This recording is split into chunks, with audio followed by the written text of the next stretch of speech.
And you know what's going to happen. 2 minutes left in the game, and here's Matty Ice, who they could have drafted, 15 years ago?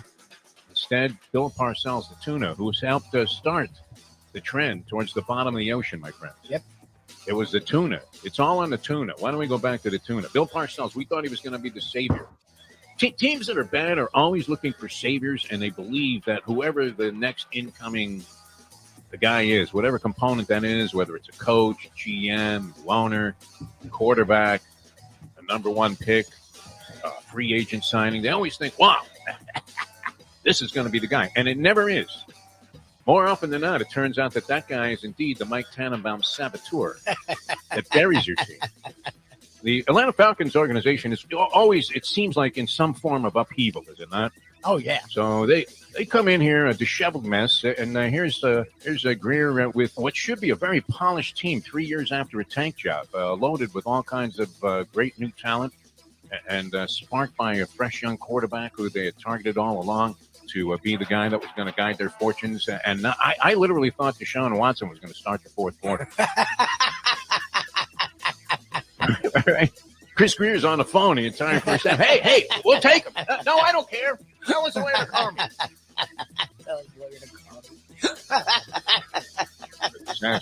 Lubie, I will say this. Offensive line wasn't horrendous in this game. I thought they were given ample time to throw the football.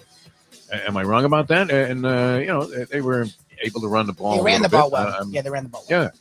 So the offensive line was good. That's usually the first thing you point to when you're looking at a Dolphin loss. Tua wasn't half bad, although that one bozoic play, that was bad. They should have a separate category for that. Turnovers and then bozoic. And that's what that was, right? Where the guy just is getting annihilated as he throws a ball. And they really do. They invoke the infield fly roll. Okay, infield fly roll. Runners on second and third, man.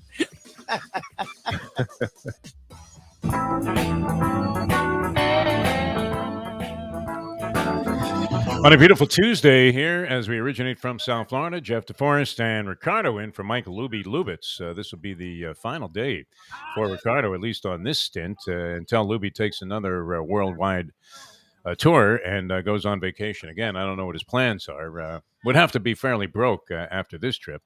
But nonetheless, good to have Ricardo here on the show.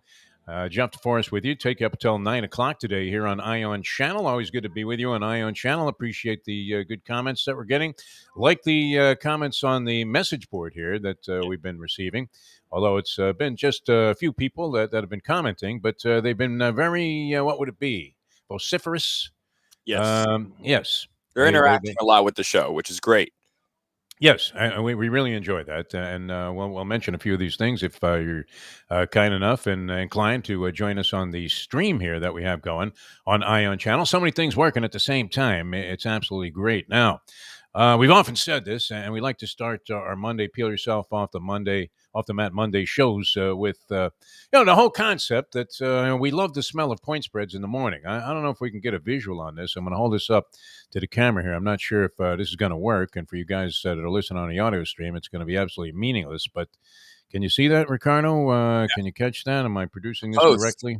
It's the Post. New York Post, which, for me, I guess second favorite publication to the Daily Racing Form, and vastly favored over anything that would come from what would be considered the literary world. But nonetheless, those are the point spreads just for today, with college basketball tipping off today. And it tips off with a doozy, even though these two teams had lousy years last year. Duke and Kentucky tip it off at Madison Square Garden tonight among a zillion games that are on the slate. Now, a lot of these teams have found cupcakes to open up the season. One thing about college basketball, though, the heavyweights will tee it up against each other in these preseason tournaments and pre-conference scheduled tournaments. And so you do see some of the real, true, great programs going after each other early on. And it's not uncommon to see like a 1 versus 2 tangling with each other early in the season in college basketball. That's one of the great aspects of the sport. And you know why that happens? Because they play for the championship in the end. And even though there have been arguments about the number of teams that should be allowed in the tournament, hey, let everybody in.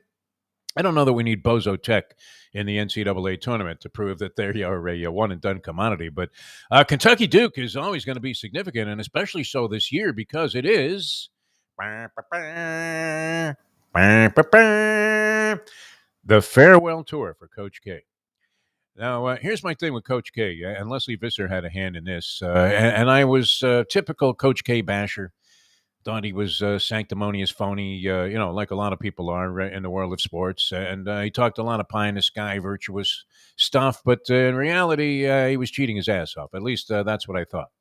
And I don't know. Has anybody thoroughly investigated the circumstances surrounding the signing as a recruit at Duke of Zion Williamson, who somehow had about $8 million in his pocket before he even took the first tip there as a member of the Blue Devils? Not much said about that. And certain programs seem to get away with this kind of stuff, right? I mean, certain programs are just never investigated. Ohio State in football. What's ever happened to them? You don't think that they've had a few indiscretions over the years? I mean, basic theory, and I think, Ricardo, it's applicable. What would be that there isn't, I mean, is there a single program in all of college sports that would not be guilty of at least some violations of NCAA protocol, which now the NCAA doesn't have a whole lot of weight. So I don't know that it matters anymore if you're in violation of NCAA rules, because what rules are they really making that anybody cares to see enforced? None. And now you have the name and likeness thing going, so college kid could come in, and it is interesting that some diner that's serving burgoo made with actual roadkill in Alabama somehow has $1 million to endorse their quarterback. That just happened to sign with Alabama when 18 other schools were offering him scholarships and maybe a big chance to make money as well. So we know how that works, and we know the rich are always going to prosper, and that it's an unbalanced playing field. But that being said, when you have you have the 4 play-in teams, and is it 62 other teams? Is it 66 or 68 teams make the basketball tournament? I can't do the math on that. I think it's 68 now. Might be 68. Or 66. That's enough teams, right? I mean, if you have 2 play-in games, and is it 2 play-in games? And then you have the rest of the field is already assembled. So it's going to be 64 after 2 teams get eliminated, or is it 4 teams getting eliminated? Might be 4 play-in games. Anyway, however the tournament is structured, it's more than fair in deciding who the champion is going to be. You really can't duck anybody. 68 teams. Okay. So, you have a chance to establish a real champion, and that makes it possible for good teams to meet each other early in the season and not worry about incurring 1 loss. You could have 10 losses and still be the national champion. You could have even more than that and still end up on top. So that's one of the great things about college basketball and the way the championship is decided in the NCAA. Now, it's not physically possible to do that in football. I don't know how much more expansion they're going to do to the playoff field. I don't even know. Is it really necessary? Well, it's irresponsible because they're supposed to be student athletes.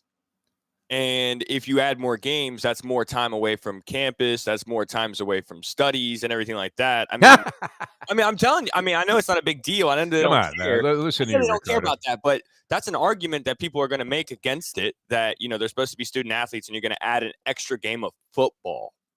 You only have. Well, I mean, what do you think these basketball teams are doing? They're traveling to the West Coast. I mean, Rutgers is out there playing UCLA or whatever. Yeah. And then they go on a West Coast trip, but where these kids haven't been on campus, they probably can't even find a campus with a GPS device.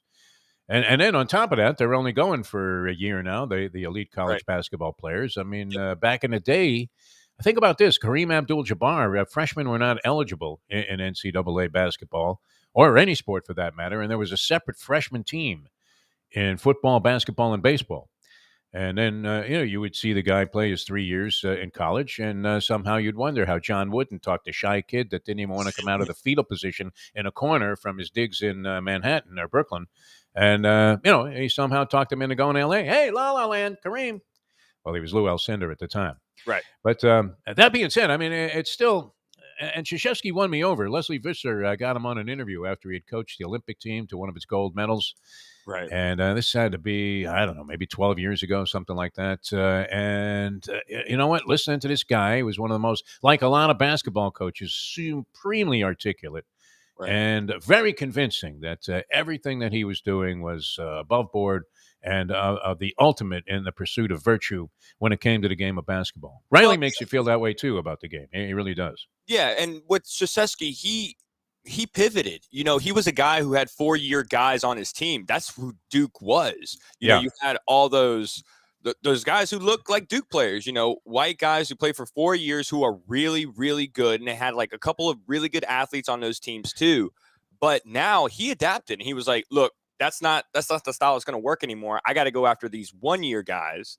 And that takes a lot of maturity to be able to do that because a lot of people are stuck in their ways. Well, all it really took for Krzyzewski is to take a look at John Calipari and what he was doing exactly with the one and doneers. And we had a little experience with that, Lubie and I. And I've mentioned this a few times on the various shows that we've done. And it still strikes me. We had a chance to go out and cover a Final Four in Houston, Texas a few years back. Right. And so we get to the Final Four. And in general, everybody assembles at what is the official hotel. I mean, there's a lot of stuff going on there. And no matter where you're staying, of course, we weren't at the official hotel. We were at some Motel 6 down the road. Right. And everything in Houston, by the way, is either owned by or named Sam Houston. Right. Everything. I mean, you get in an Uber. I wanted to go to the racetrack, which is also known as Sam Houston. On Houston Avenue. Guy took me to a museum. I'm like, what the bleep are we doing here? What are you kidding me? I said the racetrack and step on it. I ended up paying about $80 for that Uber ride. I didn't care. I was determined to get there, and blew another $300 while I was out there at the track. Had another $300 hot dog, which unless you had that Japanese nag in the Breeders' Cup, that turned a lot of pick 3, pick 4, pick 5, pick 6 tickets into sushi right there. Right. Can you even make that joke? I don't even know if you can make that joke anymore. Probably get pulled off the air right now. Hey, Jack, leave me alone. No, I think that's a good taste. That's funny. That's actually good. That's good. Really? I mean, I just carved it up in a raw fish. It was ugly in little pieces. Just dice that thing up like you were at Benihana's or something. No, that horse hit the board, paid $108 unless you would hit the all button. There's no way. Some guys made off, though, with like $500,000 on the pick 6 in the Breeders' Cup. $500,000. So that had to be multiple tickets because I would imagine there was like 2-3 million in the pool. So maybe 3-4 guys hit it for $500,000. I don't care if you're using syndicate money. That is good gambling. But Duke and Kentucky tonight, kind of an interesting way. Madison Square Garden, a mecca of basketball. Is it still the mecca, in your opinion, Ricardo? It was also known as the mecca of boxing, although I don't know that it's really been that over the last couple of decades. All right, that's all moved to Vegas, yeah. You know what my love is, and my love is in professional wrestling. It's the mecca of professional wrestling to me. That is true. Yeah. Bruno Sammartino, how many heavyweight fights did he have there? How many times he had the belt for like 8 years? So yeah, that's where Madison Square Garden to me is always going to be legendary because I'm a sports guy too. So I love the boxing, I love the basketball, and I do think there is an aura around there, kind of like when we talked about the Orange Bowl. It was.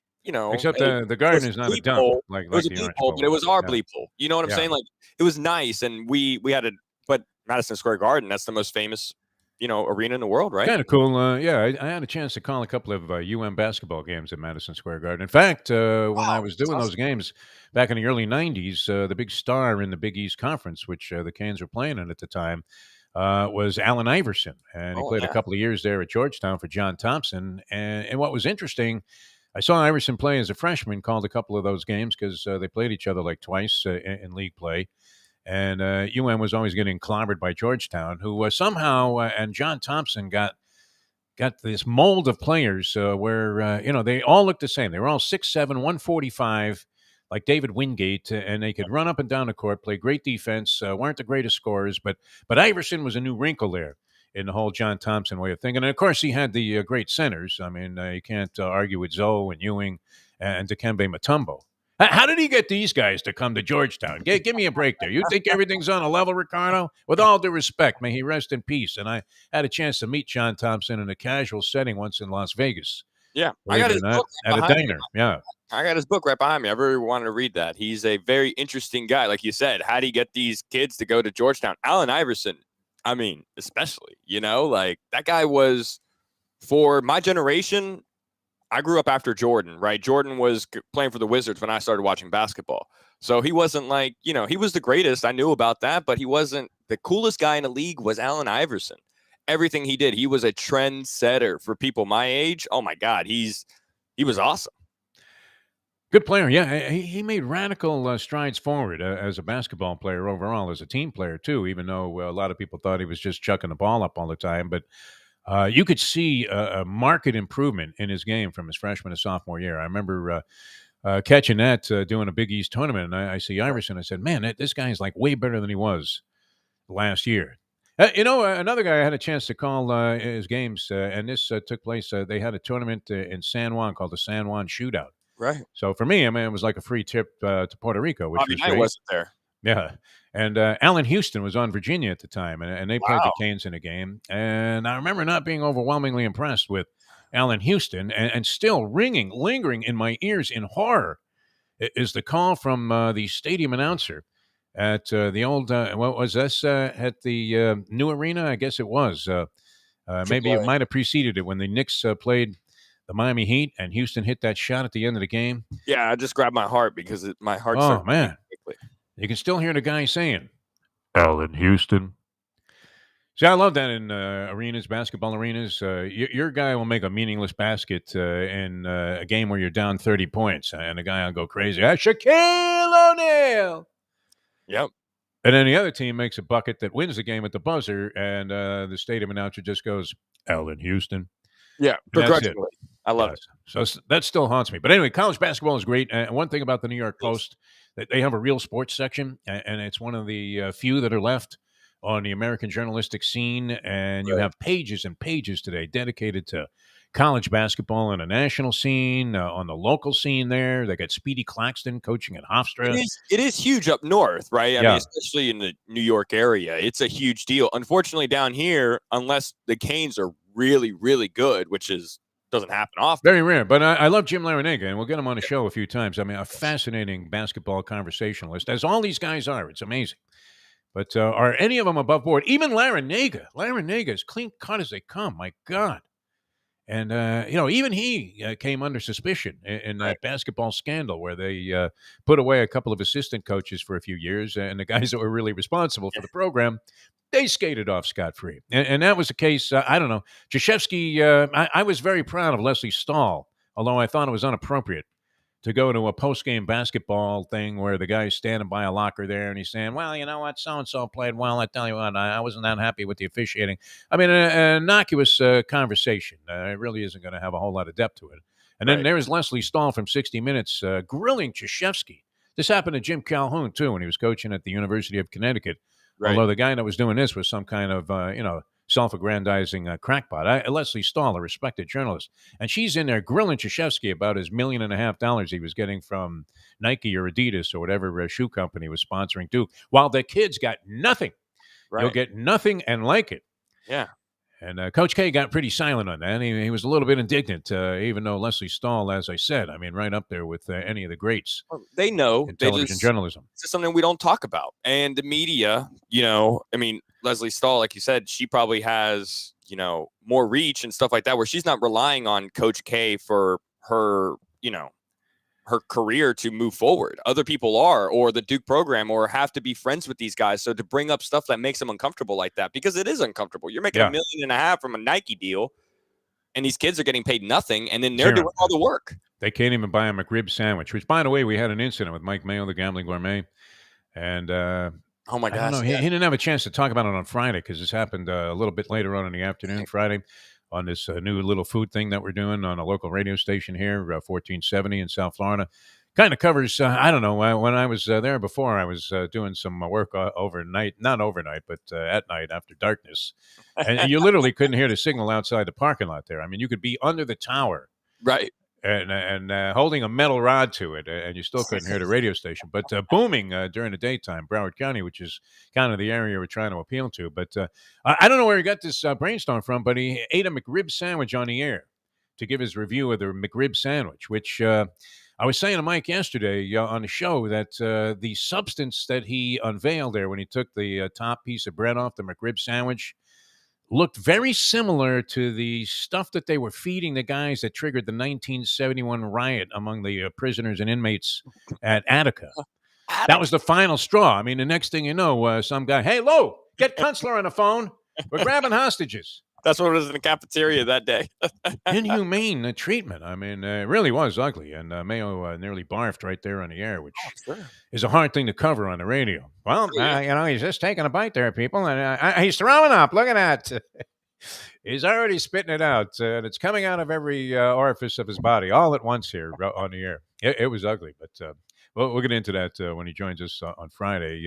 And then we started to get offers like pouring in from various quality places saying, "I'll feed you," which is what this business is really all about. Oh yeah, But, 100%.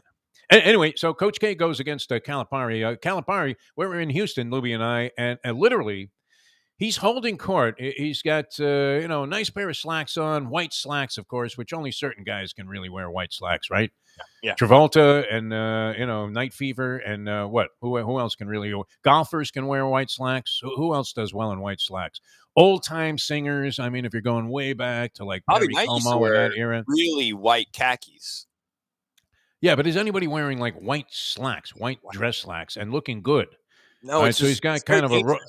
It's very dangerous to have those on because they get dirty. You sit on something, somebody touch anything. Never mind that. What if you're? I mean, I don't want to get too graphic here, but Right. it is a whole new era here on Ion Channel with a little bit more freedom. But I mean, what if you don't wear underwear, which is a habit of mine that I developed in California? I don't know why. It probably wasn't a wise move, but white pants and that don't factor well together sometimes. Hey, well, when you have for lunch, Defo? You're wearing it. Okay, great. But anyway, so he looks resplendent. He's got a light blue shirt on, light blue dress shirt, white slacks, no socks, and a pair of very expensive looking, kind of brownish shoes. Just like the Greek. Yes. I mean, he looks like he should be, asking DiCaprio if he wants another cocktail while he's hanging out on his yacht there. And what's lined up in front of him? I don't know where you found this many 7-footers. There were like 27-footers waiting to just, have their 2 minutes with Calipari, kiss his ring, and say, "I'd love to go to Lexington." Right. And that's how he was recruiting. He was just sitting on a couch there in the middle of the hotel while all the other coaches, these are great coaches, are running around. Yeah. I know, Self is running around there. Krzyzewski's in the room. You had all kinds of great people in there. Tom Izzo is holding court, but they're all lined up for Coach K. He has that escalator to the pros. He's like Nick Saban in that sense, where you play for him, even if you're on the bench for a couple years or a year, or whatever it might be.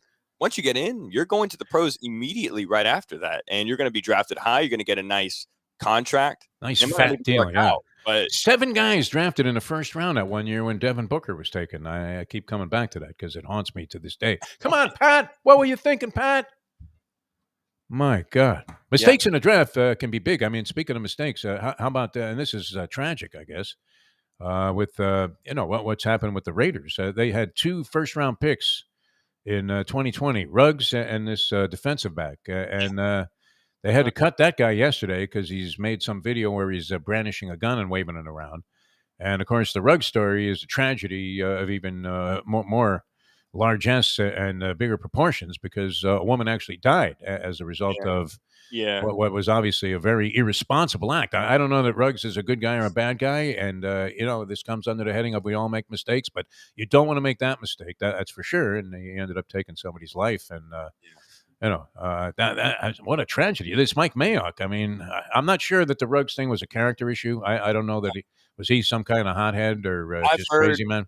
I've heard from somebody who knew one of his teachers, and they said that, he had to do everything right in his life to reach where he did reach. Okay. And there's no excuse, for what happened. Well, I mean, and it's just a flat out all around tragedy. It's just a tragedy. Yeah. A man of poor character, like but you said, a dog passed away. The young lady passed away. Yeah, 23-year-old woman. 18 drinks, I think it was. Oh no, he blew a number there that Oksana Bayul wasn't that drunk when she got popped. Which I don't mean to make cheap jokes about. No, what of course, happened there, it's it is weird that this has happened in the same year where Gruden went down because of the leaked emails that Dan Snyder sent out, so he could take the pressure off himself at his boy Bruce Allen. And this is ugly. And this guy, I mean, how foolish do you have to be? You're in the NFL and you're waving a gun on some kind of TikTok video or whatever it was that he was making, and for what? Right. For what purpose? On Derek Carr too, I really like what he said. He said that Henry is his friend, and he's still his friend, and he's going to be there for his friend, and he's showing him compassion. He's not forgiving him or excusing his actions or whatever. But right now, it's tough being Henry Ruggs.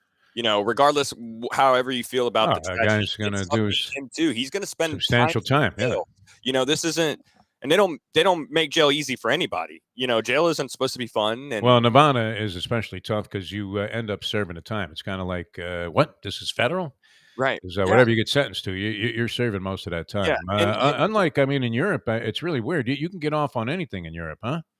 I mean, that guy that ran out of the stands, that German guy that stabbed Monica Seles, I don't even think he got probation. Yeah, there's some Here guys he's on film running onto a public tennis court there where the public was invited in to see the top pros in the world play, and he's got a knife and he stabs it right in the back. I don't even think he did a day's worth of time.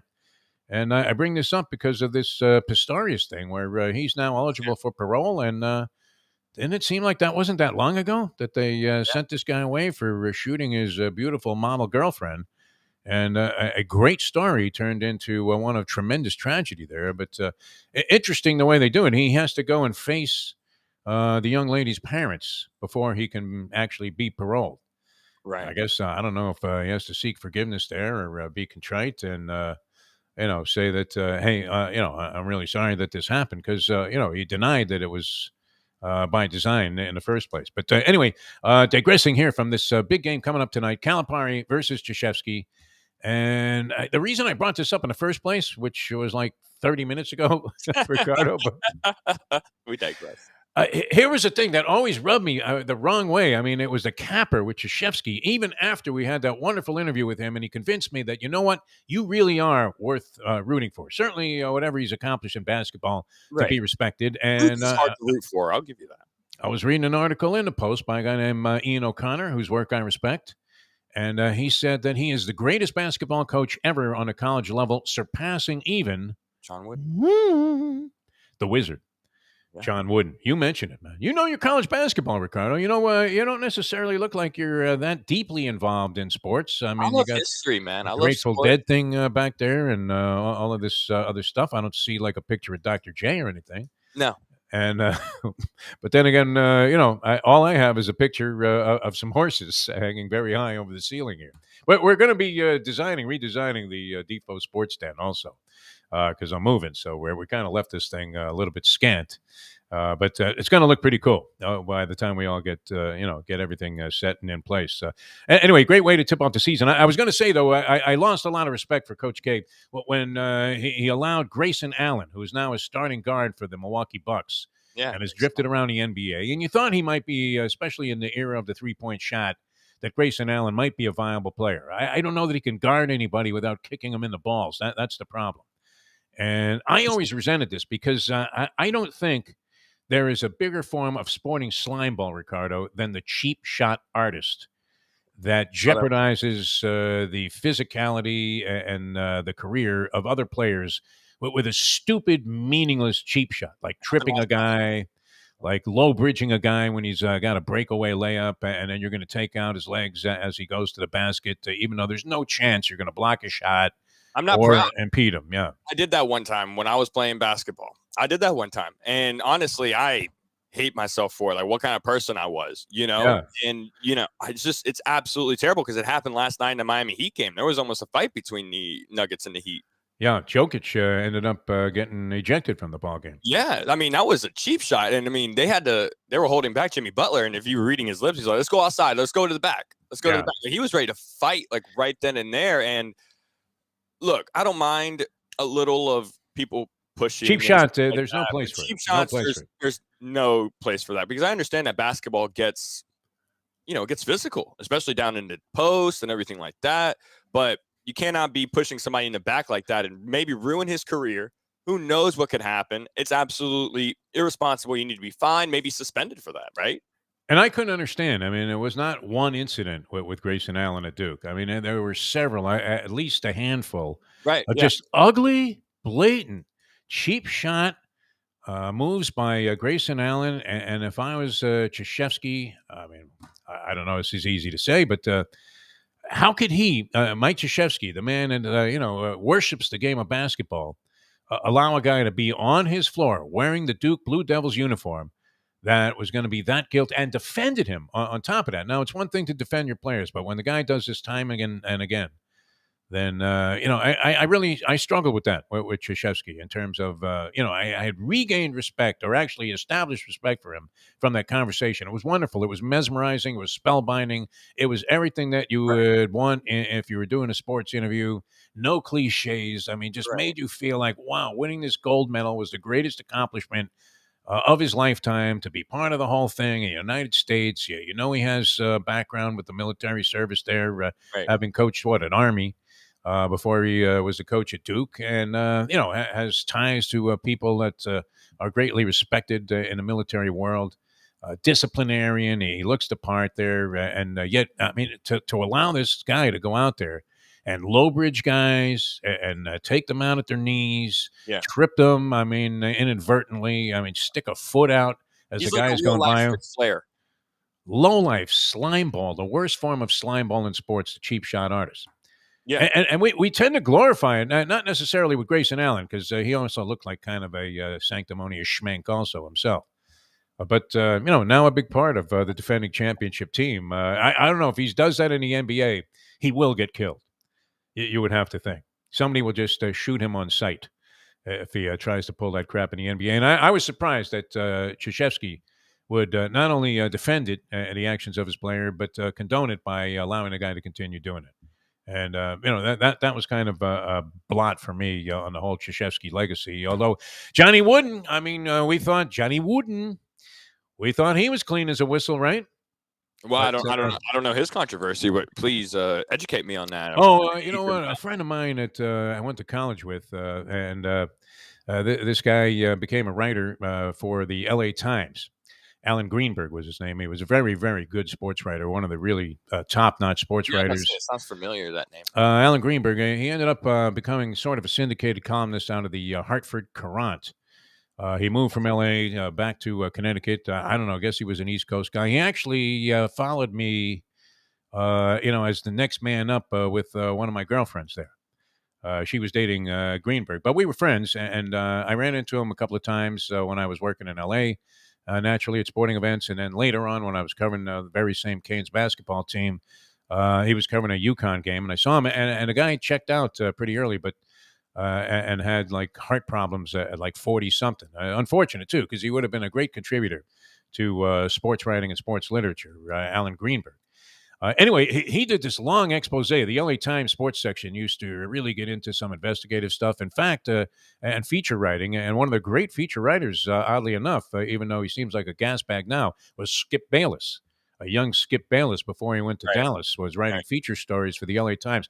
And Ricardo, they were brilliant. I mean, it made it, very entertaining to sit down with the sports section. You could read the thing all day and find a lot of very literary type stuff in there, and very eloquently written. But I believe it was Greenberg that did the expose about Sam Gilbert, who was the big UCLA booster, while he was, and Wooden, of course, was the coach then. And Sam Gilbert was filtering these kids all kinds of capital.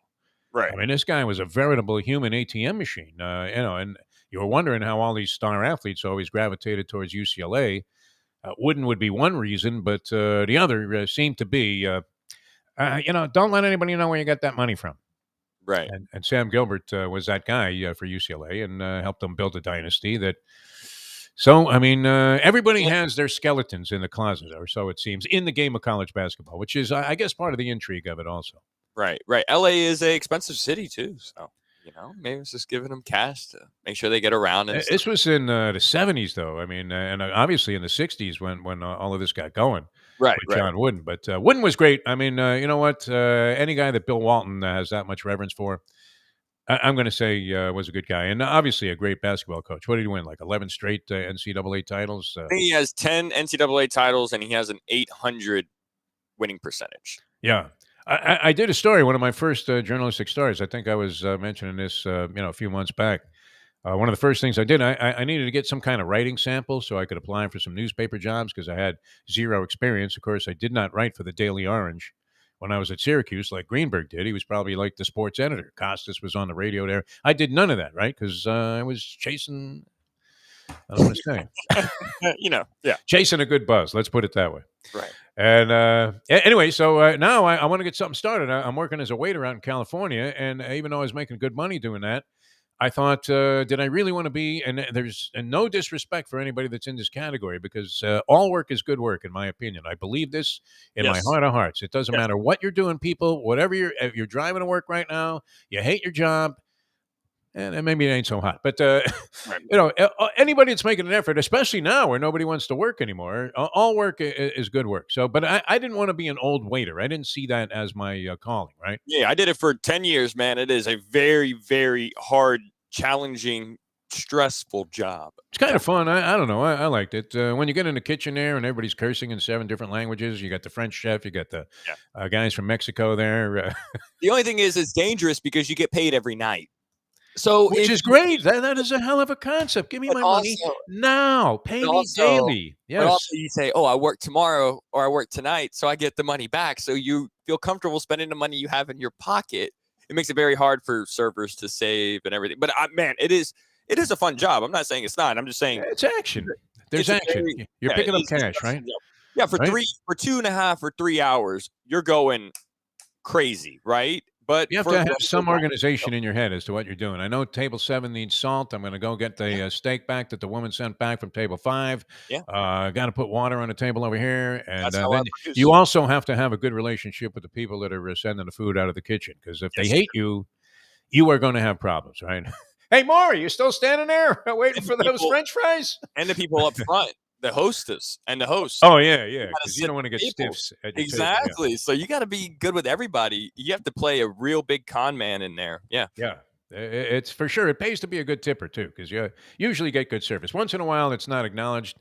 But you always feel good when you go into a place and everybody wants to be your server there. That's a good feeling. And if you were in the service business, then you are usually a good tipper. Even if the service was bad, you'll still lay like 25, 30% on the table there because you just can't bring yourself to treat this person as badly as maybe they even treated you. Right. Knowing what they're going might have gotten stiffed on another table or they didn't get the tip they deserved on another table. So you come in and you try to make up for it as best as you can. What's worse, getting stiffed by a customer as a waiter or getting stiffed by your bookie on a winning play?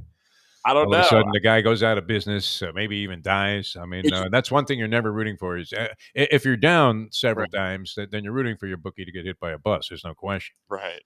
But anyway, a lot of good stuff going on. I did hold up the odds page. That is incredible what's going on tonight in sports. I mean, if you're inclined to make a wager, this is exceptional what's happening. You have NFL odds already posted. Dolphins are playing on Thursday against the Baltimore Ravens as 7-point dogs with Tua's status still in question. My finger. This guy has had problems staying on the field. I didn't buy that. They drafted a guy years ago, the Miami Dolphins. Jimmy was under a lot of pressure, Jimmy Johnson, to stop this trend that people perceived was taking place or a bias against University of Miami players being drafted by the Dolphins. Yeah. And, that was always a concept that was being floated about here in South Florida that, hey, why don't the Dolphins take these guys off the Canes? Well, I heard David Sampson, the former Marlins president, actually speak to that. And he said that they didn't want the Marlins in particular, maybe this floated over the Dolphins. They didn't want the players who live here already, have family here, to come back here and live because it's a different ball game. Miami is a party city, and them knowing people down here already makes it even more dangerous. So like when they wanted to bring in Cuban players, they didn't want to do that because they were like, this is the worst place for a Cuban guy to come to, first off. And I don't understand. I don't agree with that or anything, but that was their logic, apparently, that they're going to wall out here. You couldn't buy anything that David Sampson was saying. I mean, please. It's amazing he's become a commentator. The Polyman pointed that out to me many years ago. David Sampson. Well, I mean, it's easy for him to talk now. Yeah, he's a heel. They pulled off the greatest Ponzi scheme in the history of sports and sports ownership. That's more on our politicians, though. I mean, fine, whatever. He did it, but to give him credit. But you talk about being a cheap shot artist. I mean, this guy was the worst, David Sampson. Although people do like him, people that know him, they say he's a nice guy, this and that. As a representative of a sports franchise here in South Florida, it was a horror show with him and Laria. And wow, they couldn't have dangled, this whole thing that the failure of the franchise was on us and had nothing to do with them. Yeah. They would proudly, pronounce that they had won a championship, even though they kind of inherited that team. And they really didn't have much to do with it, and did everything in their power to sabotage that team's chances by making Trader Jack the manager. When Trader Jack, needed a calendar to find out it was Wednesday. Hey, I love. Much less, great guy. Listen, you could talk baseball with this guy. He's one of those old school, baseball dogs that, has seams on his forehead. And when they talk about, you need a baseball manager, he's that guy, and a very engaging and affable personality. I've met him. Well, for me, when I heard that Jack McKeon was going to be the manager, my first reaction was, who? And, McKeon? No. I mean, he was brilliant in his day, but Trader Jack. But oh no, I mean, he was making moves that you would look at and just say, my God, his family must be under pressure from a Russian mob syndicate that's betting, because nobody could make moves like this, not even Aaron Boone, when it came to the bullpen. Just absolute sabotage moves. He used to take out Miggy Cabrera, man, and a pinch run for him in the 9th inning. And then that guy would have to come up and bat, in the 13th of a tie ball game, and sure enough, he would hit a grand slam. Miggy was in a $1.90 at the time or something, where he had legs, he could run. He wasn't. Yeah. He wasn't. It was Mike Mordecai. Was a guy who used to always pinch run for Miggy Cabrera in the late innings. Mike Mordecai. We call him Mordecai the Jew because there is an actual Jewish, philosophical character, I guess. I don't know. That was known as Mordecai the Jew, or one of the people that is kind of entrenched in the history of the religion. Okay. Yeah. So he was Mordecai the Jew to us, but he was Mike Mordecai, and he was a 190 hitter, punching Judy City. And yet, I bet if you go back and research this, we'll have to get Glenn Geffner on the show one day. And, because he really knows the research on this, even though he wasn't announcing the games at the time. But he must have hit 2 or 3 grand slams to win ball games that year. Ending up essentially pinch hitting or hitting in the spot where Miggy Cabrera, one of the hottest, players all time, over 500 home runs. Holy Mickey Mantle, would have normally been in that slot. It's just he's probably incredible. The second most famous Mordecai in baseball after Three-Finger Mordecai Brown. Three-Finger Brown. But the theory was, that the Dolphins didn't want to draft Hurricane players, and then they drafted Randall Hill. Shula finally drafted Randall Hill with like the last pick of the first round one year. And then Hill held out. Drew was his agent. He was fairly new at the game. Drew Rosenhaus. I mean, he wasn't really this big mega superstar agent that he became at that time. I mean, he was getting there. And, he was touting, the holiness of the Randall Hill selection and how it finally resolves and puts to an end this whole anti-hurricane bias that the Dolphins organization has displayed forever. And, and there were some great players, I mean, that went on to have amazing pro careers. I don't know how available they were to the Dolphins in those particular drafts, but they had Dodge taking them. Now, Jimmy loved ex-UM players and won championships. He would take every burnt-out, has-been, finished shot fighter UM player that was available on NFL waiver wires and bring them to the Cowboys, and they would suddenly blossom back again into superstars. It's the reputation that the Canes had, the reputation of being, out of control and everything like that. And Jimmy knew that wasn't the actual case. Jimmy knew that if he got those guys in there, there's a type of tradition, there's a type of brotherness in the Canes program that there isn't in other programs. And you got the old school guys who've been looking at college football, love the Nebraskas and the Oklahomas and the Alabamas. And in this new UM team that looks a certain way, that acts a certain way comes up, they don't like it. It's kind of the Renegades. Yeah. Well, they had great players though. I mean, no arguing that. 100%. But some of the best players. I mean, if you look at even the 2001 team, how many Hall of Famers are on that team? It's crazy. Oh, no, they had some rosters there that you looked like Michael Irvin was a scrub when they lost that Fiesta Bowl. But all that being said, I mean, the point of the whole conversation, which I don't know that there was one to begin with, but there was one to this, and that was, this whole idea that a guy is injury prone, which, was sort of all of a sudden the word around Tua Tagovailoa. And I always thought it was unfair because the Dolphins did. Jimmy used like a 15th overall pick, 15, 16, something like that, on a wide receiver named Yatil Green, who could flat out run a hole through the wind. Right. He was running like 3.940s at the combine, and we knew he could fly. He was a great player with the Hurricanes. Sent him out there. I don't even know if he knew how to run a pattern except to just go straight ahead. Right. And he would just fly by. Guys would be 20 yards deep trying to pick him up, and then they'd start running with him. And Yatil Green, 50 yards down the field, would make a catch. And so they drafted him in the first round, and the book on him was that he was injury prone. And all of his injuries with the Miami Dolphins were of a minor nature. But sure enough, I don't know. I hate to ascribe that tag to anybody because it seems unfair. Like how are you injury prone? Yeah, I don't understand. Yeah, I don't understand that concept. Sean Bradley, maybe like at 7'7" and 114 pounds. Okay, you could see where this guy might be fragile. Sam Bowie, I guess, unfortunately, for the Portland Trailblazers, turned out to be he is one brittle MFer. Yeah, Greg Oden. Yeah. My God. I mean, so anyway, they drafted Teal Green. Of course, he's hurt the entire time. And I don't know if that created that same reluctance to take players that, have had any kind of injury history. But Tagovailoa, I mean, as far as I know, that was, did he only have the one injury there, the hip injury that kind of ended his final season at Alabama? I think so, yeah. And, I mean, obviously it was a little bit dicey whether you can come back from that. It does maybe appear, I don't know. I didn't watch, we didn't see enough of him in college to see what kind of runner he is, but I thought he was a step faster, didn't you? Yeah, he didn't have to run because he was never under pressure. Yeah. I mean, that's no, we're counting Mississippis. I mean, that's part of the rule book in the NCAA that if you're playing Alabama, 1 Mississippi, 2 Mississippi, 3 Mississippi. Anyway, a lot of stuff going on. Now we're going to get into all of it. Harvey Fankoff going to join us later on. Unbridled sports fan. The Panthers, Florida Panthers, hockey team down here, had won. They were 10-0-1. They had one loss, but it was an overtime loss. So they had accumulated points in every game, including a deuce in all but one of them.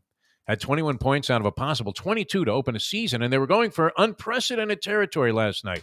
This was going to set the all-time record for the best start ever in NHL history. Wow. At 11-0-1 if they could have won this game. So, of course, when I tune in, they're down 4-0 to the Rangers. Yeah, and it's late in the third period. But valiantly, I mean, is this a mark of a good team that they didn't throw in a towel, Ricardo? Yeah. And they actually got to the point where it was the end of hockey games is insane.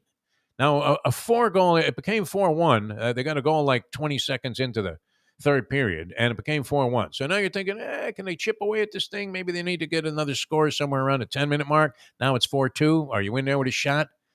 The goalie, Sheskerton or something like that, is the Ranger goalie, and a Russian guy.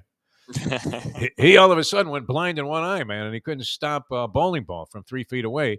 And he ended up that the Panthers got back into this thing, and with about 40 seconds to go, they had a couple of whacks at it and almost got the tying goal, which, so, I mean, that's a mark of a great team. They didn't throw in a towel. Could have easily just skated off the ice there and taken a routine 4-2 beating. And said, well, you got to lose sometime. Yeah, it's a good run. Yeah, and it was nice, too, because Gerard Gallant, one of my favorite coaching stories, Gerard Gallant, who went on to Las Vegas and took them as an expansion team to the Stanley Cup final when he became the coach there. And then somehow fell on, ill favor with these guys. Maybe he has a bit of a temper. I don't know. But they threw him off the bus when they fired him. Oh, wow. Yeah, I mean, they're riding through some frozen tundra in Canada somewhere. I mean, where you're hoping to see like some moose antlers, so you'll know there's civilization somewhere out there. I mean, you need a dog sled to get anywhere, just at a 7-Eleven. And they just tossed this guy off the bus and said, hey, Jerry, here's your stuff, right? Yager's throwing his bag out the window of the bus. And they gave him like cab money. And so you think he was taking a little bit of delight in beating the Florida Panther franchise last night and tagging them with their first regular season loss. And the Heat were on the road, and they lost in that game that you mentioned to the Denver Nuggets. Very good team. And it got dicey, cheap shots. No bigger slime ball in sports, my friends, than the cheap shot artist. All right, we're not taking any cheap shots when we talk about Destination Sport Miami. Man, what a team they've assembled, huh? Unbelievable. I mean, the programs they're going to be running there, and just the whole concept of the facility is mind-boggling, Ricardo. Mind-boggling. You ever been blown away by something? Oh, yeah. And people want to show you plans. Like, I wouldn't know how to read a set of, architectural plans. Would you? I mean, I look at it, a lot of nice lines there. That looks great. Shows me the stuff, right? And then I guess, it was like an artist rendering. And I'm like, my God. Right. You guys are crazy, man. Nobody could build something like that down here. You ever try to get a permit just to hang some storm windows? Forget about it. You got to grease like 17 guys on your way into the building just to go see the guy that's going to issue the permits. You got a little something for me? Sure. I'm not naming any cities, but I live here in Pompano Beach. Very difficult sometimes to get something going. And they're fighting all of that, and they're still getting it done, man. Unbelievable. This is going to be the largest indoor multifaceted sports facility. Teams are going to be coming from all over the world, programs from all over the world to experience this. You're going to be able to do it. I mean, if you're a local resident here in South Florida, my God, what a gift to have this in our neighborhood. And it's going to be in the Doral area and should be completed somewhere, I'm going to say like 2023, 2024. Is that a little premature? No, I don't think so. No, we're good. They're working on this thing, and it's going strong. And they have the elite group of people working with all of their programs, including their youth programs. And the aforementioned, I mean, Levon Hernandez. We didn't mention him, but nice. may as well, throw his name in there because he's great. I mean, what a great guy. And he admits that pitch to Fred McGriff was 3 feet outside, and he couldn't believe himself that he got the call on that one. Who was behind the plate there? Eric Gregg was the umpire? Wasn't it Angel Hernandez? I don't think Angel was on that one. I think it was Eric Gregg. Remember, kind of a rotund black guy and very affable, one of those umpires that seemed to have like a real good spirit to him. But, man, was he blind as a bat, especially if he got him. McGriff is still standing at home plate. I bet if you go there right now, Pro Player Stadium, where the home plate area used to be around the 10-yard line, Ricardo, you'll see a chalk outline of Fred McGriff. Still standing there, stunned. What? Strike! Yeah, you were right. Eric Gregg. It was Eric Gregg. Eric Gregg, yeah. That was a horrible call, Eric. I hate to say that because I liked you very much. Your personality was fantastic. Anyway, Destination Sport Miami is going to be the spot. Going to bring a lot of business here to South Florida. Check it out. Check their website out, destinationsportmiami.com. And if you're in the area there, you can kind of see it all coming together down there by Topgolf and Doral, and a fantastic team they've assembled. Really, really going to be a great project. Destination Sport Miami. All right, we're coming back with more. Almost killed this first hour of the program here. We're schlubbering on a little bit, but very happy to have this kind of freedom in the format. Ion Channel, glad you guys are tuned in, getting some nice comments here on the stream. Ricardo's at the controls. He's going to make way for Mike Lubitz. Will Lubie ditch the crib? I'm getting a lot of pressure about this. Not his crib, but the crib that's in the background there or the shot that he's in. What do you think? How many times do we have to remind him to do that before he actually does it, Ricardo? You say something to once, it's done. That's great. And Louie's like, why do we got to move that? Why do we got to move that? Who's complaining? So we'll have to contend with that tomorrow. But we'll welcome him back from Parts Unknown. Back with more in a moment. Now that. The time. And thank you, people, for tuning in. It's 7:52. Play the ponies in style at Champions, the outstanding simulcasting room at beautiful Hialeah Park. Yes, the grand old lady of thoroughbred racing has never been more vibrant, and you can wager on the races from the top tracks around the country while enjoying a cocktail at the Brass Rail Bar or any of the fine food served throughout the facility. If poker is your game, you're covered in style, and you can play all your favorite Vegas-style games, including blackjack, craps, and roulette, in Hialeah Park's sizzling hot casino. Get a player's card when you walk through the door for all kinds of generous amenities, including our favorite, free play, when you come out to the ultimate casino and entertainment destination, Hialeah Park. Hey, folks, Tony Segreto here. What if I told you you could go to a great restaurant, feel completely safe because their COVID protocol is unmatched, have an amazing meal, have a great time. When the bill comes, you won't get sticker shock. You're going to say, that's too good to be true. No, it's not, because I'm talking about Texas Roadhouse. Great family atmosphere, great atmosphere for a couple, great atmosphere if you just want to go by yourself and watch a game and have the coldest beer in town. And while you're doing that, have the best bread in town. All at Texas Roadhouse. Everything you get there is fresh every day and made sure it's served at your table, hot and ready to go. And the best part is you don't get sticker shock because the prices are amazing. Texas Roadhouse. Hey, it's Mike Mayo for Even Keel Fish Shack, corner of A1A and Commercial Boulevard at Lauderdale by the Sea. It's my favorite place now for great seafood and a casual beachfront setting. They've got happy hour 4 to 7 Monday through Friday. They've got great dishes like grilled oysters and oysters on the half shell, bang bang shrimp, lobster rolls, octopus. They also have burgers and chicken for those who don't like the seafood. They're open 7 days a week for a lunch, dinner, and weekend brunch. Go to Even Keel Fish Shack. Go say hi to Dave and Brad and tell them the Gambling Gourmet sent you. Recently, we realized it's not just hurricane season that can hurt us. Any time of year, things can happen to your home or business. And the insurance company can be your friend, but they also can be your enemy. Horizon Public Adjusters, Justina Testa, are here for you to help this process go so much easier. Before you call the insurance company, call Horizon Public Adjusters and Justina Testa at 954-809-8752. Would you go into court without an attorney? So why would you go up against an insurance company without Horizon Public Adjusters and Justina Testa? 7 to 10 times more money recovered with a public adjuster than if you went on your own. If there's no recovery, there's no fee. Give them a call at 954-809-8752. Why go up against insurance companies alone? You can have Horizon Public Adjusters and Justina Testa on your side. Buy or lease a Taos and take it to the house at Deal Volkswagen. Anna and her team make your next VW purchase or lease so easy with new inventory rolling in daily and the biggest selection of certified pre-owned vehicles in the business. You can make your deal online at dealvolkswagen.com or visit the beautiful showroom in the classic location, 3601 Bird Road, right in the heart of the Gables. Or give Anna and the team at Deal a call at 305-448-DEEL. Jettas, Passats, Tiguans, Atlas models, and the hottest vehicle in the industry, the new Taos, all at unbeatable prices and all ready to roll off the showroom floor at the #1 Volkswagen dealership around, Deal Volkswagen. You can't fake caring. Women can sense this immediately. You don't really care. You didn't really want to do any of this. We now return to the Defo Show. That might have been a record for the opening segment, even on this show. So we were yapping there for like 50 minutes straight. Anyway, good to be with you. We'll straighten things out. Harvey Fankoff, always a lot of fun talking to Harvey. Again, this Yankee sense of entitlement. I'm reading through the New York papers. Verlander, I guess, is coming back from Tommy John. And he had Tommy John surgery last October. Justin Verlander, of course, outstanding pitcher. Yes. And, you would think even coming back from Tommy John and at like 37 years old, you still would have an interest in this guy. And had like 25 teams show up to watch him throw 30 pitches yesterday, somewhere in like Encino, California. And he looked good. He hit like 97 on the jugs gun, which is more than enough for Verlander. If he has that stuff. Do you come back better from Tommy John? I remember, I actually saw, when I was a baseball fan, the actual Tommy John. Yeah. I remember a lot of people think that he was the doctor, but he wasn't. Right.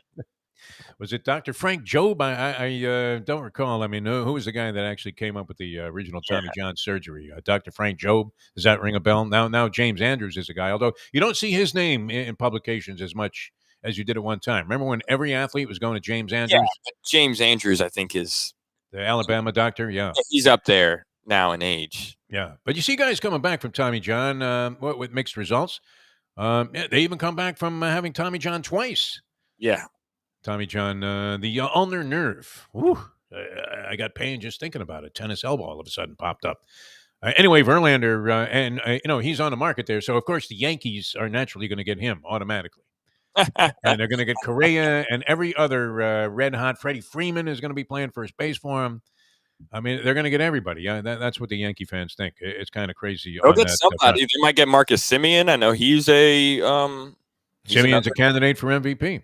And supposedly have their eyes on him. But somebody, is going to sign there for a ton of money, a boatload of cash, and maybe rescue Cashman's career after what appeared to be pure buffoonery on the part of Brian Cashman in the last several seasons. I think he's getting pressured by that crazy woman, the soccer mom that he was dating for a while, tried to extort him out of millions of dollars. I have your wife's phone number, Brian. Imagine this. You're trying to pull off some kind of big transaction. Maybe you got a negotiation going with a star player and phone rings. It's Lisa. That'll throw you off your game for sure. All right. Speaking of throwing you off your game, and legalized sports wagering has come to Florida on the Hard Rock app. Some people said they have tried it out and made wagers. Mike Mayo was telling me he was playing poker in a poker tournament over at the Hard Rock. People were sending it in during the tournament. So a lot of people in Florida happy about it, even though it still remains somewhat of a mystery as to how this is being applied. And we'll find out more, I guess, at Hialeah Park. They're going to have this option to have sports betting and be one of the hubs for it. So we're hoping people sign up there and send their money to our guys there at Hialeah Park, because they're going to make it real nice. It's going to be a great atmosphere. And I'm not sure if you have to do everything on phone apps. That's the word out there right now, but that seems kind of ridiculous, doesn't it? I want to walk up to a window and say Jaguars money line. You're old school. I like that. I don't even like betting the horses on my phone, and I'm afraid to fuel up a self-betting account with a credit card because we know the perils of gambling. And I want to get into that because last night's game, I would have had zero rooting interest in it. Steelers and the Bears, it seems like kind of a dull game. The Bears offense is atrocious, is it not? It's like watching the final 45 minutes of $1 Million Baby. Die already! Hillary! My God. I mean, it was torture. It was kind of like watching that Dolphin game this past week, right? With the 9 turnovers. Literally, you would rather see almost any Drek than be watching this and calling it entertainment. And that's one of the beefs we've had with the Dolphins organization here. And I guess whatever city you're in, watching the show or listening to it, wherever you are around the world, I mean, you want your teams to at least be exciting, be entertaining. Yeah. If you're not going to be good, be entertaining. I don't know that you want to be like buffoon-like and turn into some sort of sideshow, but be entertaining. The Bears were not that on offense. I think what? Well, when was the last time the McMahon? Is that the last time they had any semblance of an offense? And they did that with a quarterback that really was sort of miscast in the position, was he not? Jim McMahon, good leader, tough guy, kind of had a little Joe Cap in him. Did he throw the ball exceptionally well, Jim McMahon? I want to say no to that. He was not one of the great passers, although he did complete passes. But, they were floaters. They were wobblers. It wasn't like you were watching Danny Boy stripe on 40 yards down the middle. Right. And there was Mark Clayton and Red Duper streaking down the field, and the trajectory was perfect. You could have used, some kind of mathematical device to extrapolate the exact angle of the ball, and it was perfect by all standards. Incredible. A protractor you had to take out to follow the flight of the ball. And it wasn't like he threw it like that. But they haven't had any kind of offense, right? No. I mean, holy Walter Payton.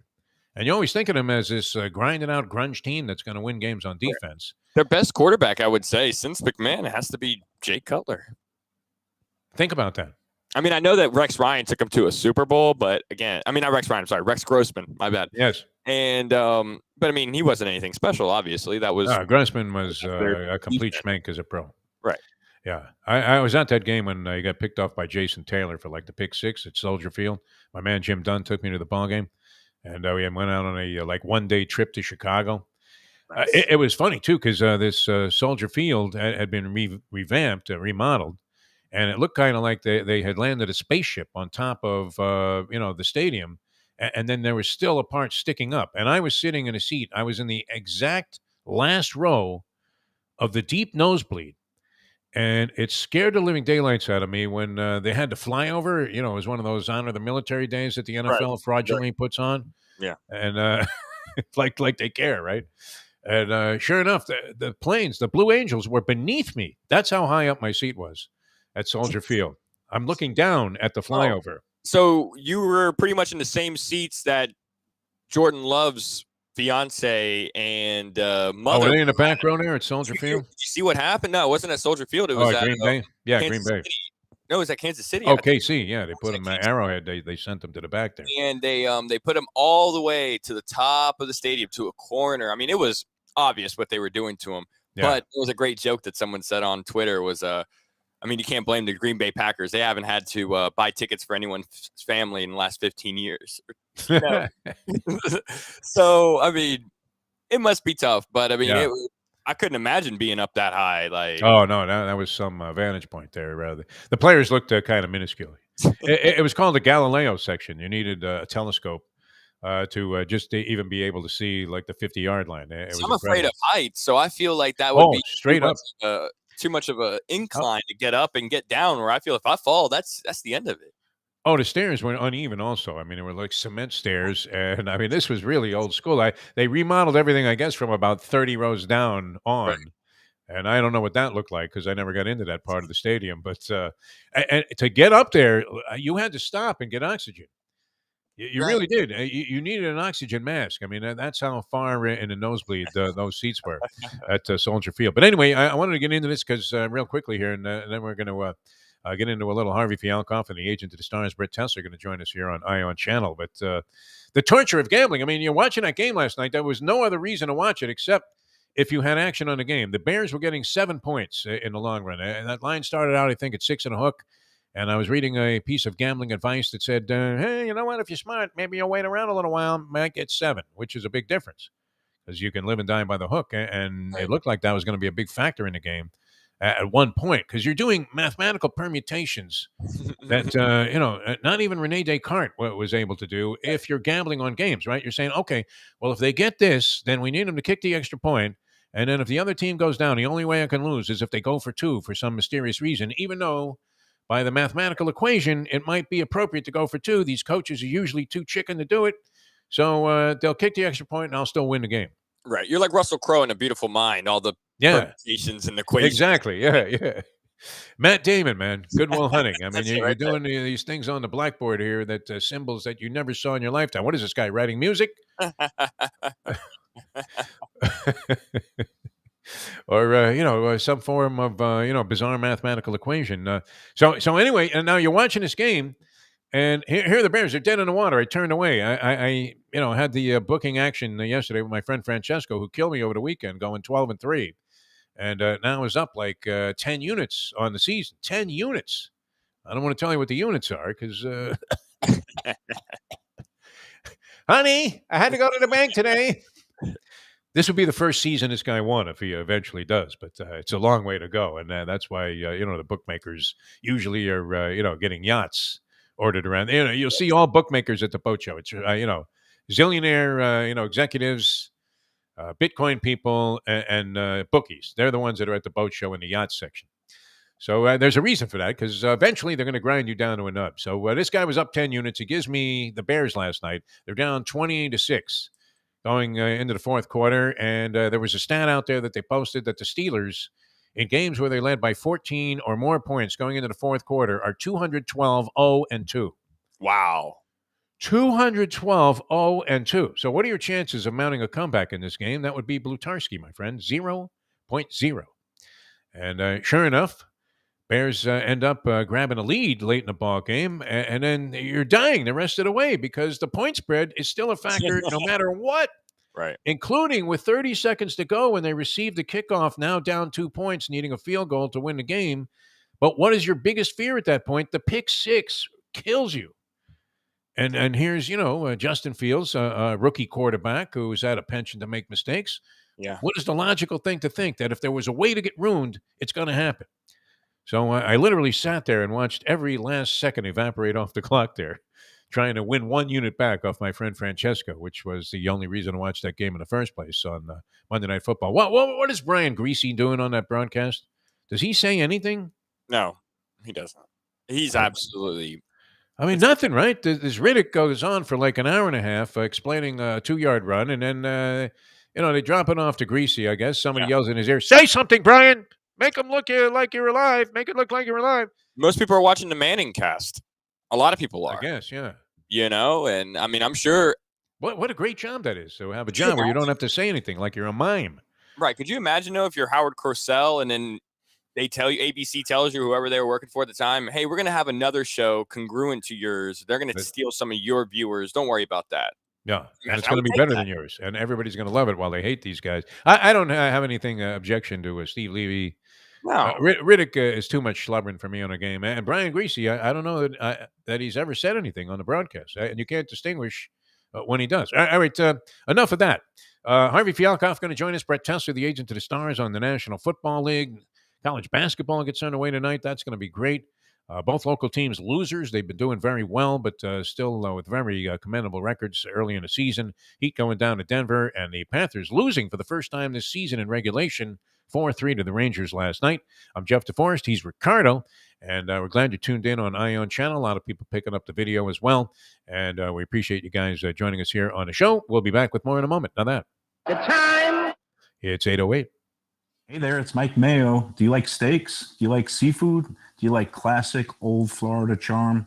You could get that all and more at Tropical Acres Steakhouse and Butcher Shop. It's at 2500 Griffin Road in Dania, just west of 95. The Studiali family, they've been running the place a long time. It's been there more than 70 years. And it is now a place you can get early bird specials along with steaks to take home and throw on the grill yourself at the Butcher Shop. That's open 10 a.m. to 10 p.m. every day. It's open for dinner every night starting at 4:30, but they are closed on Sundays. Go to Tropical Acres. It's a place to go for a great meal, great people, good value. Tropical Acres. The championship meet is right around the corner at Gulfstream Park. The only place for live racing, Gulfstream's action has never been hotter. Whether it's on the track, in the casino, or part of the dining and entertainment offered at the Village of Gulfstream Park. Currently running Thursday through Sunday, Gulfstream's racing package is the best in the country, with all the top horses and people in the game pointing towards another tremendous winter season.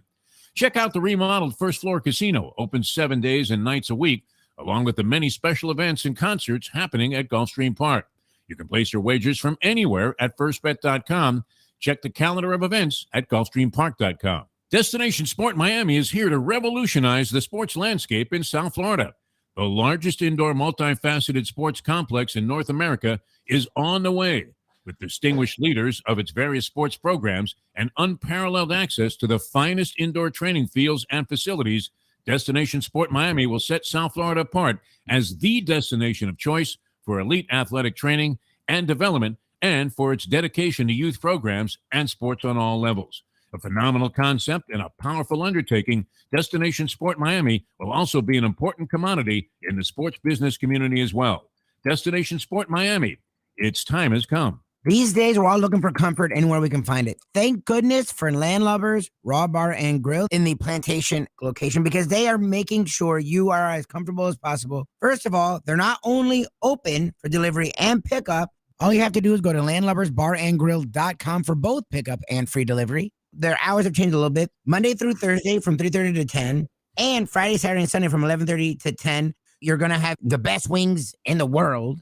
You're going to have a great burger. You're going to have their amazing soups.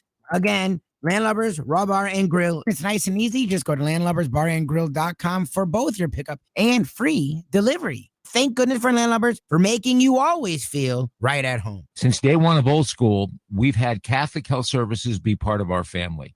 They are recognized as the quintessential rehab facility in the Southeast for strokes, but it goes well beyond strokes, because Catholic Health Services is in the community of South Florida to help the community stay healthy. And if they're not healthy, get them healthy and get them back on their feet quicker than they could have ever expected. They do it every single day. It's step and repeat. 24/7, Catholic Health Services. Buy or lease a Taos and take it to the house at Deal Volkswagen. Anna and her team make your next VW purchase or lease so easy, with new inventory rolling in daily and the biggest selection of certified pre-owned vehicles in the business. You can make your deal online at dealvolkswagen.com or visit the beautiful showroom in the classic location, 3601 Bird Road, right in the heart of the Gables. Or give Anna and the team at Deal a call at 305-448-DEEL. Jettas, Passats, Tiguans, Atlas models, and the hottest vehicle in the industry, the new Taos, all at unbeatable prices and all ready to roll off the showroom floor at the #1 Volkswagen dealership around, Deal Volkswagen. Ric Flair, the world's heavyweight champion. I don't have to say a lot more about the way I feel about Ric Flair. No respect, no honor. There is no honor among thieves. He put hard times on Dusty Rhodes and his family. Daddy. The only way to get your morning started is with Defo, joined by Lubie, right here on The Defo Show. I forgot, Ricardo, that you're a huge wrestling fan, and I had the pleasure of watching, and I believe I was in attendance tonight at Madison Square Garden, the mecca of basketball, boxing, and as you said, I think that's indisputable that the mecca of wrestling was Madison Square Garden with those Bruno Sammartino Gorilla Monsoon matchups, which I was there when, and I've told the story many times, it still strikes me as being one of the most significant sporting events I've ever attended. And I've had the pleasure of attending many, including, the Ultimate Championships and whatever. But nonetheless, that night, Sammartino, supposedly his plane was delayed. He was flying into New York, and he's supposed to wrestle Gorilla Monsoon for the heavyweight championship of the world. Monsoon, the Manchurian Man Mountain, who later on became a commentator, even though at the time he came to this country, supposedly, the theory was he was from Manchuria and spoke no English. Right. So he became a very eloquent, you would have to say one of the most articulate color commentators in any sport, including John McEnroe or any of the great color commentators that there are out there. Monsoon ranks up there with anybody. Considering what wrestling is and what he was being asked to do, I think he was brilliant. As a color commentator. Yes, him and Heenan together were unstoppable. Those guys were the funniest guys Bobby ever. the Brain Heenan is the weasel, and then you had a weasel and a gorilla calling matches. I mean, how fantastic was that? All right, it turned out he wasn't from Manchuria. He was like from Bayonne, New Jersey. He grew up with Chuck Wepner, I think, Monsoon. But anyway, the story goes like this, and the way the match unfolded, San Martino, it's announced the plane is delayed, so instead Arnold Skolin, the Golden Boy, who was a whipping boy from White Plains, New York. I don't think I ever saw him win a match. Right. And a very nondescript, schlubby-looking white guy, Arnold Skolin, the Golden Boy from White Plains, would wrestle Monsoon, and Monsoon is destroying him. I mean, literally about to do his signature move, which was to drop a knee on his Adam's apple while he was laying unconscious near the corner from the top rope, this 500-pound guy. And just as he's doing that, who appears at the top of the stairs there of the arena, but in full, a dress suit, and carrying his suitcases, but Bruno Sammartino from Abruzzi, Italy. And he runs into the ring just in time to stave off the crushing Adam's apple blow of Monsoon, and then proceeds to pound Monsoon into, as Mike Tyson would say, Bolivian. And it was one of the greatest matches in the history of professional wrestling. All right, we want to bring on a guy. Speaking, I know he's a wrestling fan from way back. Probably attended a few at the Sunnyside Garden in New York and saw the great genial Johnny Addy go, "The time." We welcome to the show a longtime South Florida sports writer and just man about town here. The great Harvey Fankoff joins us here on the program, as he does every Tuesday. Harvey, how are you, my friend? Great, Steve. Steve, I was a little too young to actually go to wrestling matches in the Garden, but I watched it every Saturday on WOR, and I remember Bruno always protected the Arnold Skolin, the gold. That was his boy. Yeah. He saved it. But he was one of my heroes, Bruno. And, of course, Argentino Apollo. This guy would get punched in the mouth, and he'd go into a triple cartwheel. Yes. I just loved wrestling. And back then, the kids today, they didn't watch wrestling anymore. And I love bowling. Dick Weber was a hero of mine. ABC, 330, Chris Schenkel. Those days were great days, man. I just loved them. Oh, no doubt about it. Yeah, I mean, some great wrestlers, too. You mentioned Argentino Apollo, and who could forget? I don't think this guy gets the credit he deserves for building a brilliant wrestling legacy. The Flying Frenchman, Eduardo Carpentier, was one of my favorites, and, of course, was the innovator behind. And I don't know that anybody else had this. I think Antonina Rocca might have had the flying head scissors, which was a tremendous move that every kid tried on one of his friends. Whenever you would take like the mattresses off your mother's bed and set them up in the basement there, and decide to do your own version of pro wrestling. Everybody trying it, and very dangerous. This should have had the disclaimer: don't try this at home. Yep. When Carpentier or Rocca, especially, did the flying head scissors, because you would inevitably take out like your best friend's teeth, by missing the scissors by a slight margin and having to unfortunately, you treat him for a broken nose and get a dentist on hand quickly. But anyway, Harvey, I mean, so many things going on. I know, and you'd be a good guy to talk to about this, because you covered the team for many, many years, and they were selling false hope to us forever. And we kept waiting for the sign that, okay, it's finally going to turn around. I don't know. How do you diminish the start that the Florida Panthers have had? The best start, they tied the mark for the best start ever in history. They were going to make history last night, but ran into the Rangers, who were coming off a 3-game losing streak, but did you see the look on Gerard Gallant's face? I mean, he was very happy that he was handing this team its first regular season loss. But is this the year, Harvey Fankoff? Do you believe it to be finally the year where this false hope comes to fruition? By the way, the Panthers outshot them, not on goal, but shots alone. 91, I think it was 37. And on goal, they outshot them like 46-18. They dominated that game, but first period, they had so many breakaways, and they couldn't put the puck in the ocean. The Ranger goalie, the big Swede, is gone, but this kid was great last night. And then they made it close. They scored 2 goals in the last few minutes, and it was exciting. And it was exciting ending. They were right there. The last shot went wide. But that said, listen, I love Gerard Gallant. I covered him. Real meat and potatoes guy. I mean, lunch pal. Man, you want to fight that guy, Steve. I mean, his arms are bigger than my legs combined. I mean, this man. He looks like he wants to kill you. He really does. He just looks, and maybe that's been unfortunately, his undoing with a couple of franchises where he's not afraid to tell the owner to go, bleep himself. That's why he got fired. He told Vinny Viola where to go that night. But that said, the Panthers they should be the story of Florida. the best start almost in hockey history. They're right up there in the top 4. Undefeated in regulation until last night. Still, they beat Carolina, and they're beating all playoff teams, and they're out, and they're dominating them with 4 balanced lines, 2 solid goalies. Bobrovsky's playing like the guy that they signed to that big contract 2 years ago. It's just a tragedy that none of the newspapers seem to give a hoot, and nobody covers them. AP, we got a mailman covering him for AP, Paul Giraffi. I love him, but not a big hockey guy. Dave Hyde, he'll come once a season and bury them if they lose. You know, he's not a hockey guy. It's just sad that they base their coverage on the clicks and the internet and not what everybody's talking about in South Florida right now. And it's the Panthers and also a little bit to that lesser extent, the Miami Heat are off to a great start until a couple of hiccups, including last night in Denver. Well, is it just because Go ahead, Ricardo. I'm sorry. Is it just because the NFL has loomed such a strong shadow over everything that happens in sports, where NHL and basketball don't really get started until after the Super Bowl? I mean, you know, basketball, people say it doesn't even get started until after Christmas or Christmas Day, you know. I think it's also a combination that the Panthers also haven't won a playoff series since '96 when they had that shocking Cinderella ride to the finals. People just, they kind of gave up on them a little bit. Right. Online skating, all the kids were getting into hockey during those years, and then now all the parks have done away with the skating rinks. They're putting in pickleball courts, which I like. It's a good game. So I think interest has waned, and it never was big in Florida. But look at Tampa, a winning franchise. Look at they are huge in Tampa. Right. Sell out every night. So it's just all about winning on a regular basis. And the Dolphins established that winning franchise, you know, back in the 60s and 70s, and then went back-to-back Super Bowls, a perfect season.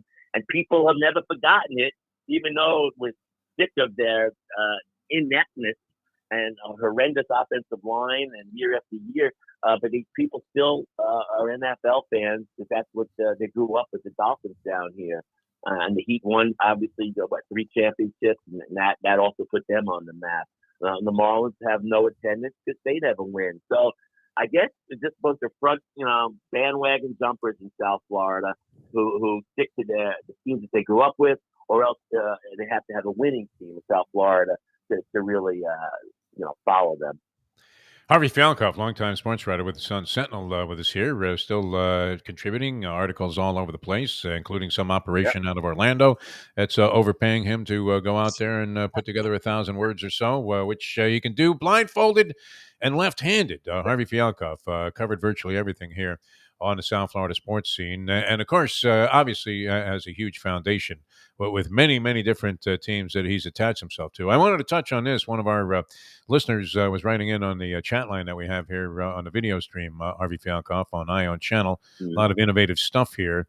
We didn't really mention this because I was talking about the torturous aspect of gambling on last night's Bears-Pittsburgh Steelers game, which would have been one of the few reasons to tune in, although it did turn out to have a very exciting conclusion. But how ridiculously biased was the officiating in that game against the Bears? I mean, it was insane what they were doing to this ball club.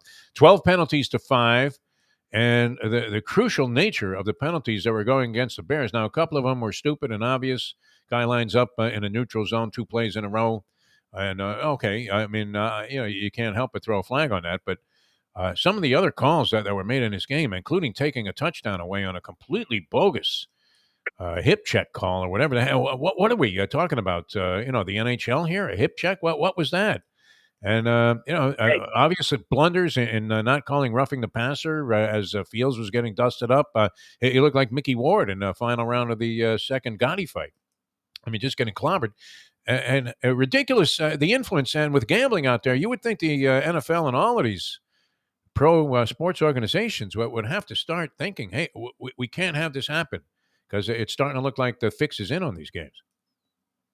Well, it happened in the NBA. Your buddy who you had on your show many times, the referee who got nailed for fixing games.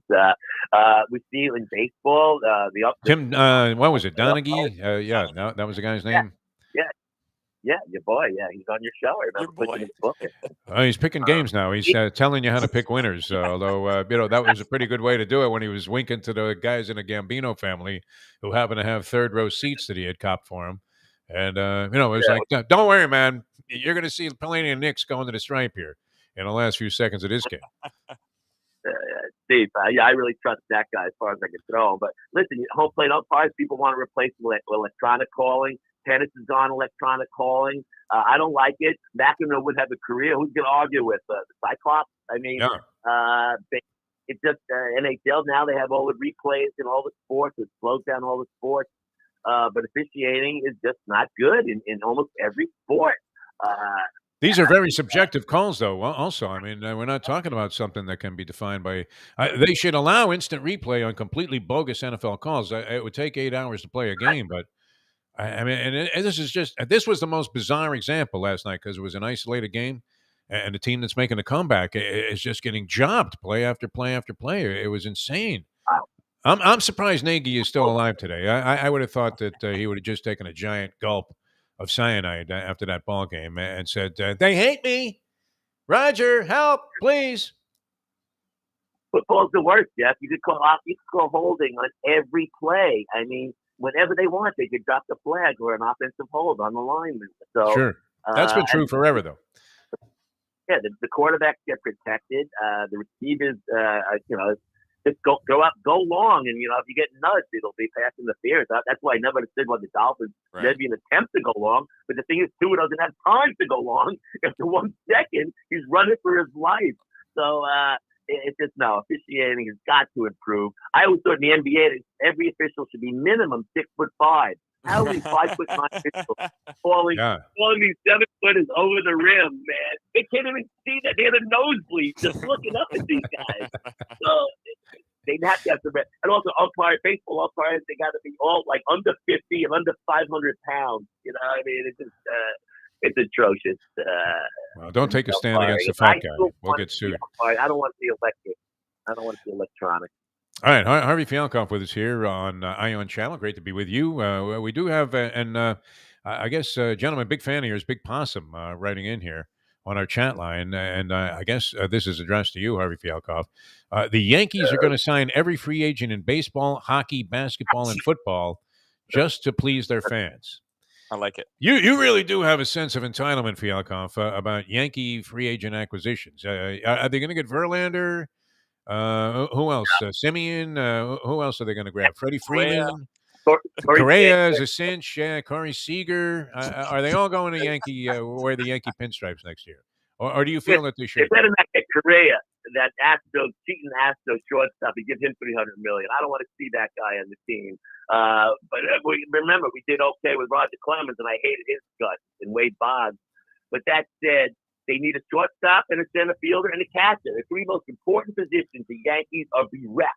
Gary, there's no free agent catchers out there, so that's trouble. There are plenty of shortstops. Go for Seager. Center field, Hicks is coming back. Maybe. He's an injury waiting to happen. He's a real wuss. They got rid of the young kid, Velasquez and Allen, the center fielder. Brett Gardner didn't re-up.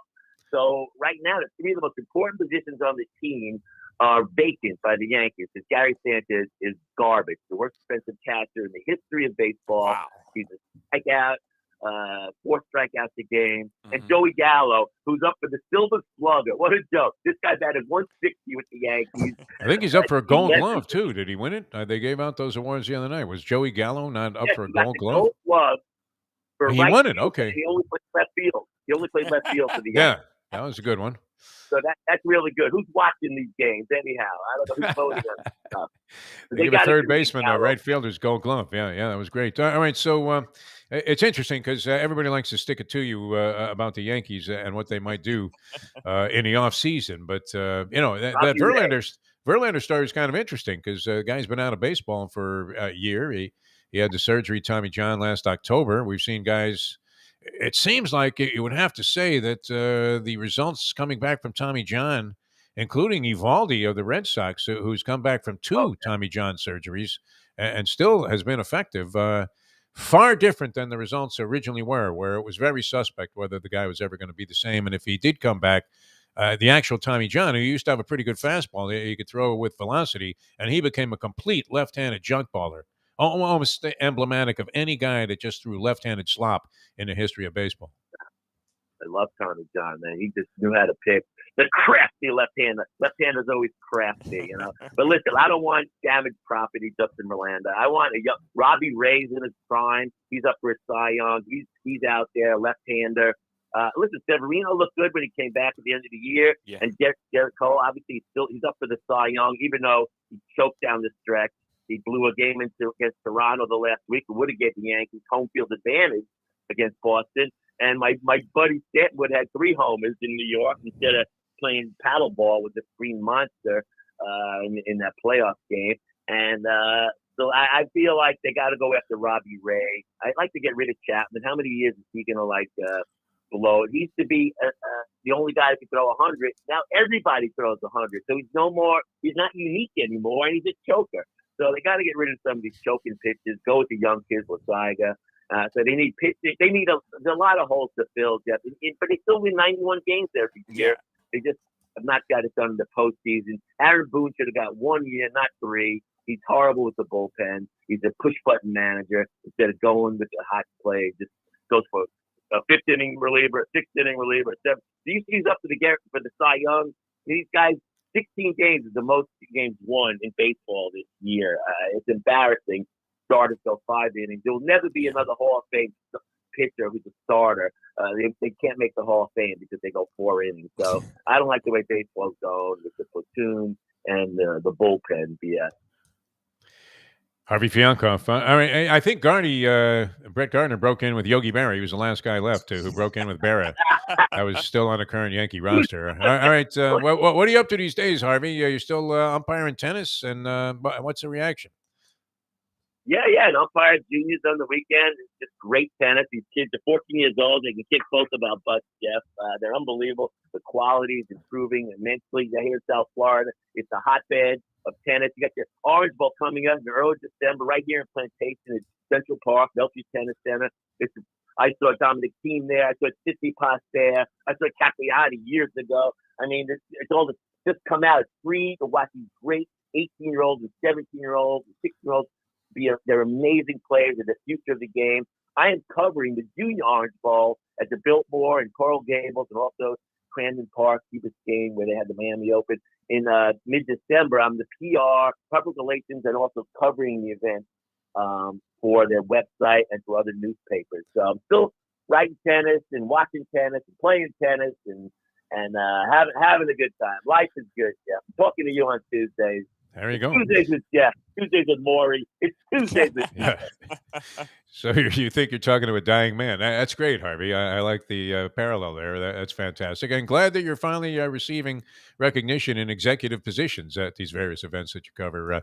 Harvey, always a pleasure, my friend. Thanks so much for joining us here on the show. All right, guys. Stay well, baby. All right. Harvey Fankoff, ladies and gentlemen. A couple of comments on Harvey. Big Possum says Harvey is great. And not sure I'm reading this correctly here. It's kind of minuscule on my screen. Is it TV 77, something like that? Hilarious, Harvey. When I was 12, the Long Island Press used to put blurbs of Little League games and call me the crafty left-hander. That is true. Crafty is often a prefix for left-hander. Right. Which, who wants to face a lefty anyway? What are you talking about, Ricardo? I mean, that was always a nightmare, even if you were supposed to have the advantage as a right-handed hitter, because nobody was left-handed in Brooklyn. I don't think Brooklyn produced a single left-hander. Frank Viola? No, he was from Long Island. All right, we're coming back with more. The Agent of the Stars will transition into a little conversation about the National Football League here on Ion Channel. Before we do that, I want to tell you about what's happening. Speaking about sports wagering, Hialeah Park. I have to get with Frank Fiore and find out the plans. You can see all the details of what's going on at Hialeah Park, and I recommend this 1,000%. Log on to the website there, hialeahpark.com. You'll also see guys winning jackpots and all kinds of great stuff going on. And El Boxeo is going to be returning in January to Hialeah Park. And that, Ricardo, that is for you a must. Oh, yeah. Must-see event. It's just absolutely fabulous the way they stage these events there. And the Cuban fans really get into it. And, of course, there are a lot of just boxing fans in general here in South Florida. It was always an area that had a kind of unique interest in boxing, even though Well, I mean, we've had more big events here recently because Seminole Tribe had Warriors Boxing going, and they were staging big events all the time at the Hard Rock. But even though that's kind of dissipated, still, a good boxing conscious town, you would say. Is that a fair statement? Did it start with Ali, training down here and everything like that? I mean, history, yes, of course. Yeah, I mean, that has to be a huge thing. And, you got a huge African-American community and a huge American community who just loves Ali, huge Cuban community, huge Puerto Rican community. We are all huge boxing fans. Yeah. Well, we'll never know if Teofilo Stevenson would have been a heavyweight champion had he been able to go pro. But this is going to be a great card featuring a lot of really promising Cuban fighters. And I guess they're always promising until they get knocked out in the prelims. But no, this is a dynamite card they're assembling there. And details will be forthcoming as they fall completely into place there and are etched in stone. But watch the website, hialeahpark.com, for news about this great event. Now, the other thing that's happening there is on a routine basis, and that is just the wonderful casino operation that they have going there with Steve Calabro, one of the most respected guys in the industry, at the controls there. And then on top of that, you have the Champion simulcasting room, which we love. And we were doing a trivia challenge from there for many, many years. Love going in there on a Saturday. And now that we have a whole different operation going with a trivia challenge on Thursday, I can spend my time punching away Saturday at the Champions simulcasting parlor. It is a great, great place. I mean, they really understand what the horse player is looking for, and it couldn't be any better of accommodations for you to go out there and enjoy one of your favorite sports. If you're inclined to bet on the ponies, you'll love Champions. And a poker room is fantastic also. Got to send Mayo down there because he also likes the food. The food at the concessions is absolutely sensational and extremely reasonably priced, right? It would be better go there for a Cuban sandwich than even some place on the corner there where, you get the little cup of Cuban coffee and what you're expecting to be a dynamite Cuban sandwich. And then you talk about it all the time. Hammered, Cuban sandwiches there. And I would love to try it. I mean, I'm Cuban, it would be great. And I mean, in Hialeah, you can always find a good Cuban sandwich, but if it's a special one in Hialeah, right there at the track, right there at the track, my friend. And that's just one thing. I happen to love that, but I mean, they have a wide variety of stuff there, all at extremely reasonable prices. Great place. I mean, just a great entertainment spot, and they blended the old and the new in a perfect symmetry. Fantastic job by everybody there. The Brunetti family, longtime supporters of all my media ventures, including this one. Right? Hey, can we find you anywhere? How do I turn? Right? That's the first question. How many people are listening? Do you have any idea? No, I don't, but it's still a lot of fun, and we appreciate the support of Hialeah Park, and you're going to love your experience at beautiful Hialeah Park. All right, we're coming back. Agent to the Stars, Brett Tessler, going to join us here, and we'll talk some NFL football and developments there, and we'll do that in a moment. Now that it's flying by here today. It's 8:37 Eastern in the AM. Since day one of Old School, we've had Catholic Health Services be part of our family. They are recognized as the quintessential rehab facility in the Southeast for strokes, but it goes well beyond strokes because Catholic Health Services is in the community of South Florida to help the community stay healthy. And if they're not healthy, get them healthy and get them back on their feet quicker than they could have ever expected. They do it every single day. It's step and repeat 24/7. Catholic Health Services. Destination Sport Miami is here to revolutionize the sports landscape in South Florida. The largest indoor multifaceted sports complex in North America is on the way, with distinguished leaders of its various sports programs and unparalleled access to the finest indoor training fields and facilities. Destination Sport Miami will set South Florida apart as the destination of choice for elite athletic training and development and for its dedication to youth programs and sports on all levels. A phenomenal concept and a powerful undertaking, Destination Sport Miami will also be an important commodity in the sports business community as well. Destination Sport Miami, its time has come. The championship meet is right around the corner at Gulfstream Park. The only place for live racing, Gulfstream's action has never been hotter. Whether it's on the track, in the casino, or part of the dining and entertainment offered at the Village of Gulfstream Park. Currently running Thursday through Sunday, Gulfstream's racing package is the best in the country, with all the top horses and people in the game pointing towards another tremendous winter season. Check out the remodeled first floor casino, open 7 days and nights a week, along with the many special events and concerts happening at Gulfstream Park. You can place your wagers from anywhere at firstbet.com. Check the calendar of events at gulfstreampark.com. Hey, it's Mike Mayo, the Gambling Gourmet here for my friends over at Shenanigans Sports Pub. It's a great place to go to take in a game, a good meal, and a couple of drinks. My friend Patrick, he's been doing it a long time, and he's got 2 locations. West side is right across from TY Park in Hollywood. And then the east side location is at 1300 South Federal Highway in Dania Beach. Shenanigans is the place for wings, burgers, barbecue, fresh fish, anything you want, drink specials, late night dining, outdoor dining. It is the place to go, family friendly. Go to Shenanigans and tell them the Gambling Gourmet sent you. Buy or lease a Taos and take it to the house at Deal Volkswagen. Anna and her team make your next VW purchase or lease so easy with new inventory rolling in daily and the biggest selection of certified pre-owned vehicles in the business. You can make your deal online at dealvolkswagen.com or visit the beautiful showroom in the classic location, 3601 Bird Road, right in the heart of the Gables. Or give Anna and the team at Deal a call at 305-448-DEEL. Jettas, Passats, Tiguans, Atlas models, and the hottest vehicle in the industry, the new Taos, all at unbeatable prices and all ready to roll off the showroom floor at the #1 Volkswagen dealership around, Deal Volkswagen. The world, I mean, if my point was ever going to be embellished and going to be proven true, the world has gotten a sugar dime. Grab a bagel and a schmear, plus some Defo and Lubie. Welcome back to the Defo Show.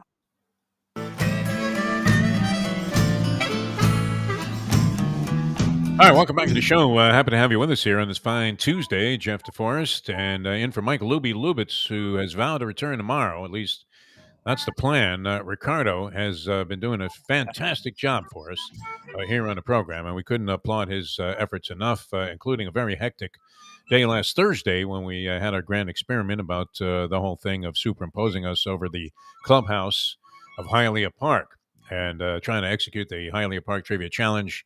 Ricardo, an amazing hand in that, and really deserves all kinds of good credit. And the good vibe that he creates here on the show is certainly appreciated by all of us here, me and all of the people at Ion Channel. Now, a guy that we always appreciate having on the program and his presence here every Tuesday, brought to you by Will and Trust attorney, estate planner, Mr. Michael D. Wild, who does a tremendous job. And this man has blossomed, I mean, from humble beginnings. I was speaking with somebody about Brett Tester, the agent of the Stars, the other day, who happened to know him, and said, yeah, it's amazing. Trent Gamble, and that was it. He had one guy on special teams, maybe making a league minimum, and now really representing that. It doesn't seem to be a game that isn't somehow influenced by a Brett Tester client.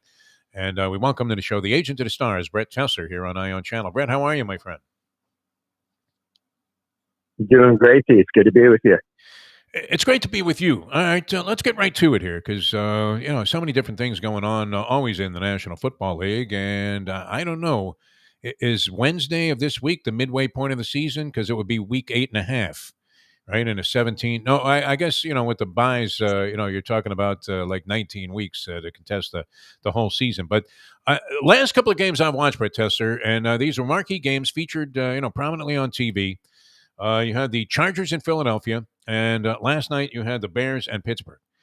And I thought both games featured horrific officiating. I mean, some of the worst I've ever seen, and a lot of it on subjective calls, like roughing the passer, and this thing that happened last night. I never even heard of this call before, with the hip check, and they had just a ridiculous taunting penalty, and it really seemed to impede any chance the Bears had of winning that ball game. And the Chargers ended up winning the game, but they were victimized by what I thought were some just horrible calls, including one on Aaron Darnold, who you'd figure would get the superstar Jordan pass.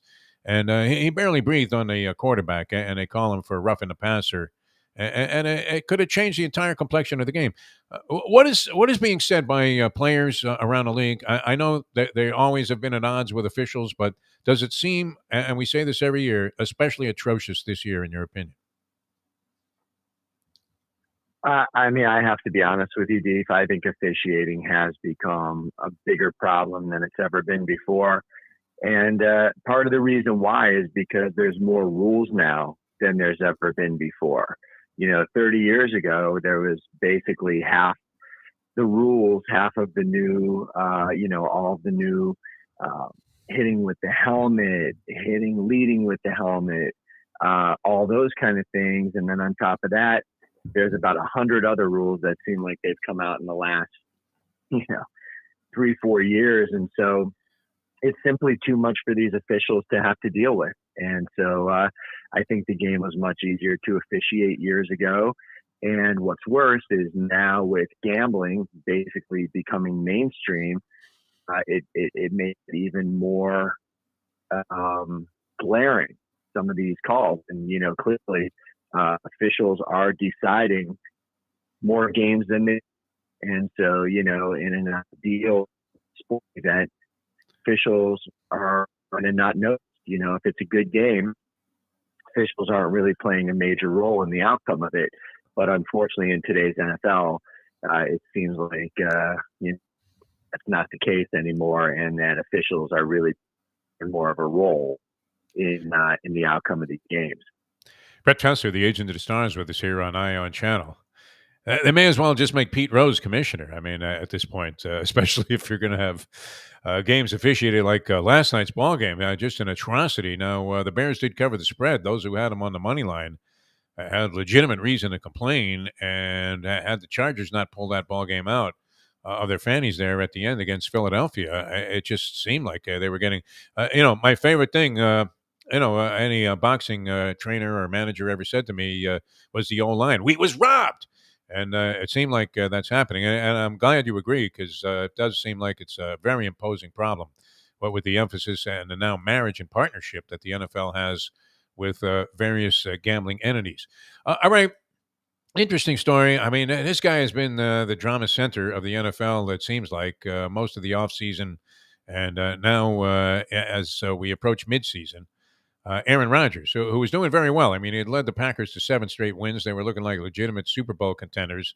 And we come to find out that while he said he was immunized, he really had gone to some palm reader in Hialeah, and she had told him, you will not get COVID-19, which he assumed was a free pass on the disease.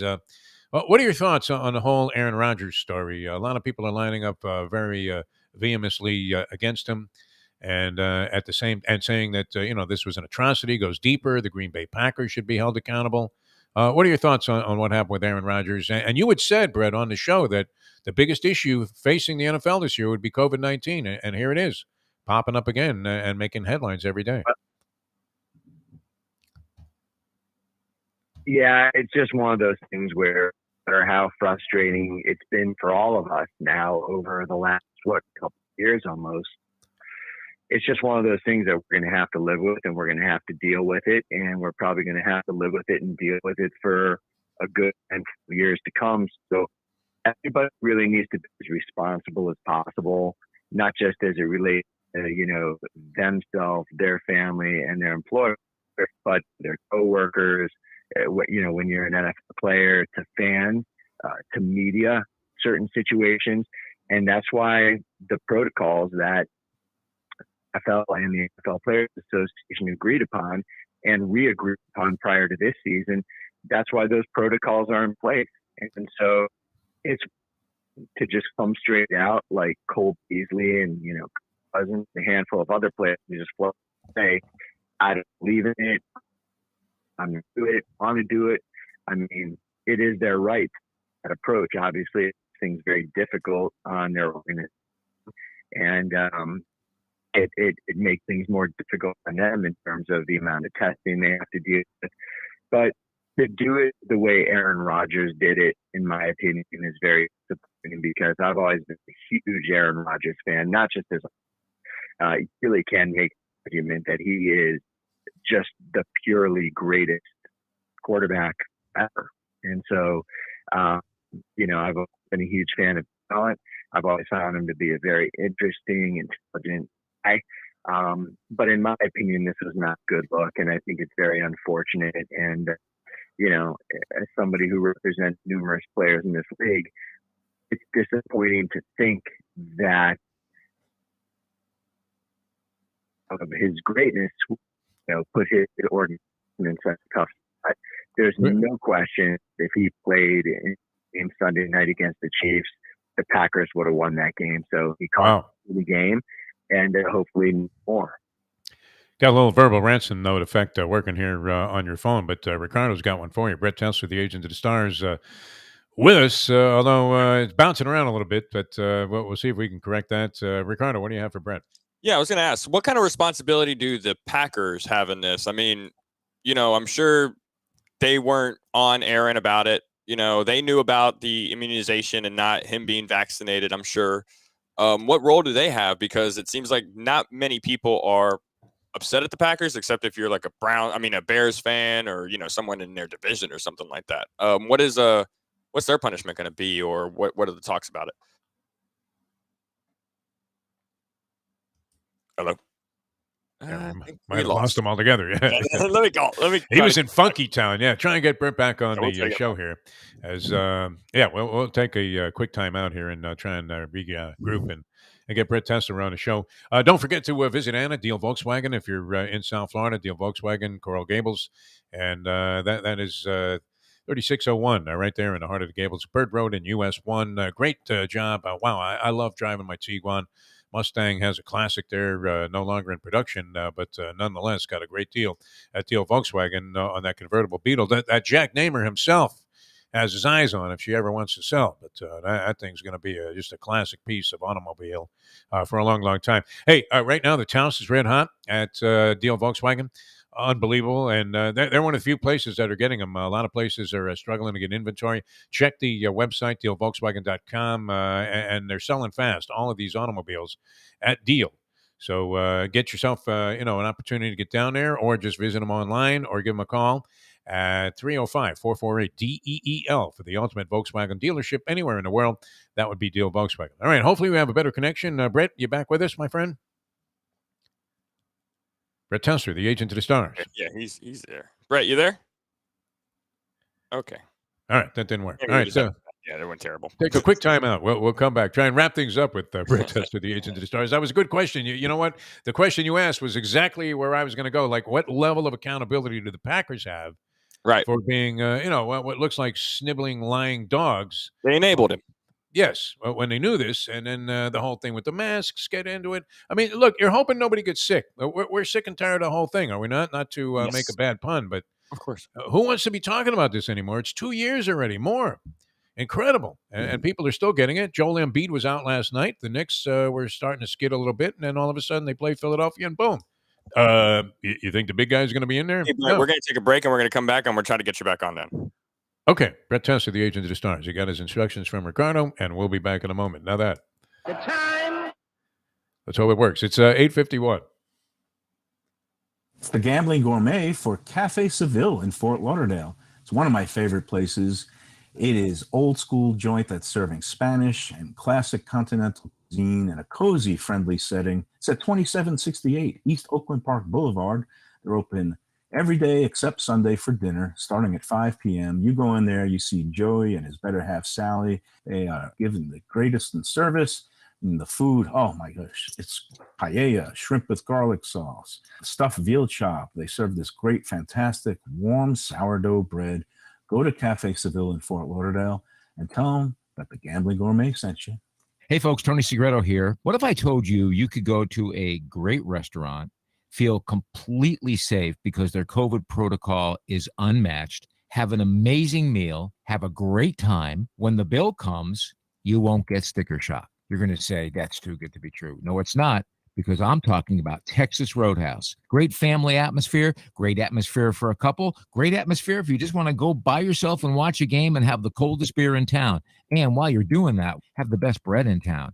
All at Texas Roadhouse. Everything you get there is fresh every day and made sure it's served at your table, hot and ready to go. And the best part is you don't get sticker shock because the prices are amazing. Texas Roadhouse.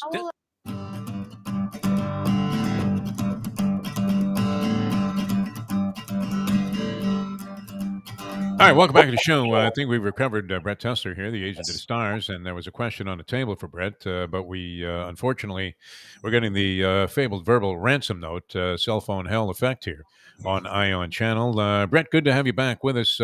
Ricardo was essentially asking what level of accountability should the Packers organization have for kind of conducting what looked like, it's never the crime, it's the cover-up, as Leslie Visser would say. What level of responsibility do they bear in this whole episode, if any? It's really hard to tell, Deef. And the reason why is because, as far as him not being vaccinated, they bear no responsibility in that. It's every player's right to choose not to be vaccinated if that's what they decide to do. So a team can't force a guy to be vaccinated, especially a player like Aaron Rodgers. You know, if you're talking about a borderline practice squad, bottom of the roster guy, those are the guys that teams can send a message to the rest of the team and get rid of. But Aaron Rodgers, you're not getting rid of him. And so they just have to work around it. And as far as the protocols go, as far as where you're supposed to wear a mask and things you're supposed to do, things you're not supposed to do, that's the question. And to be completely honest, I think if the league is going to impose any type of penalty on the Packers or Aaron Rodgers, they have to go back and look at every other unvaccinated player on every other team and see what those guys have or haven't done, because you can't do something to one team that you haven't done to another. So consistency is going to be the key.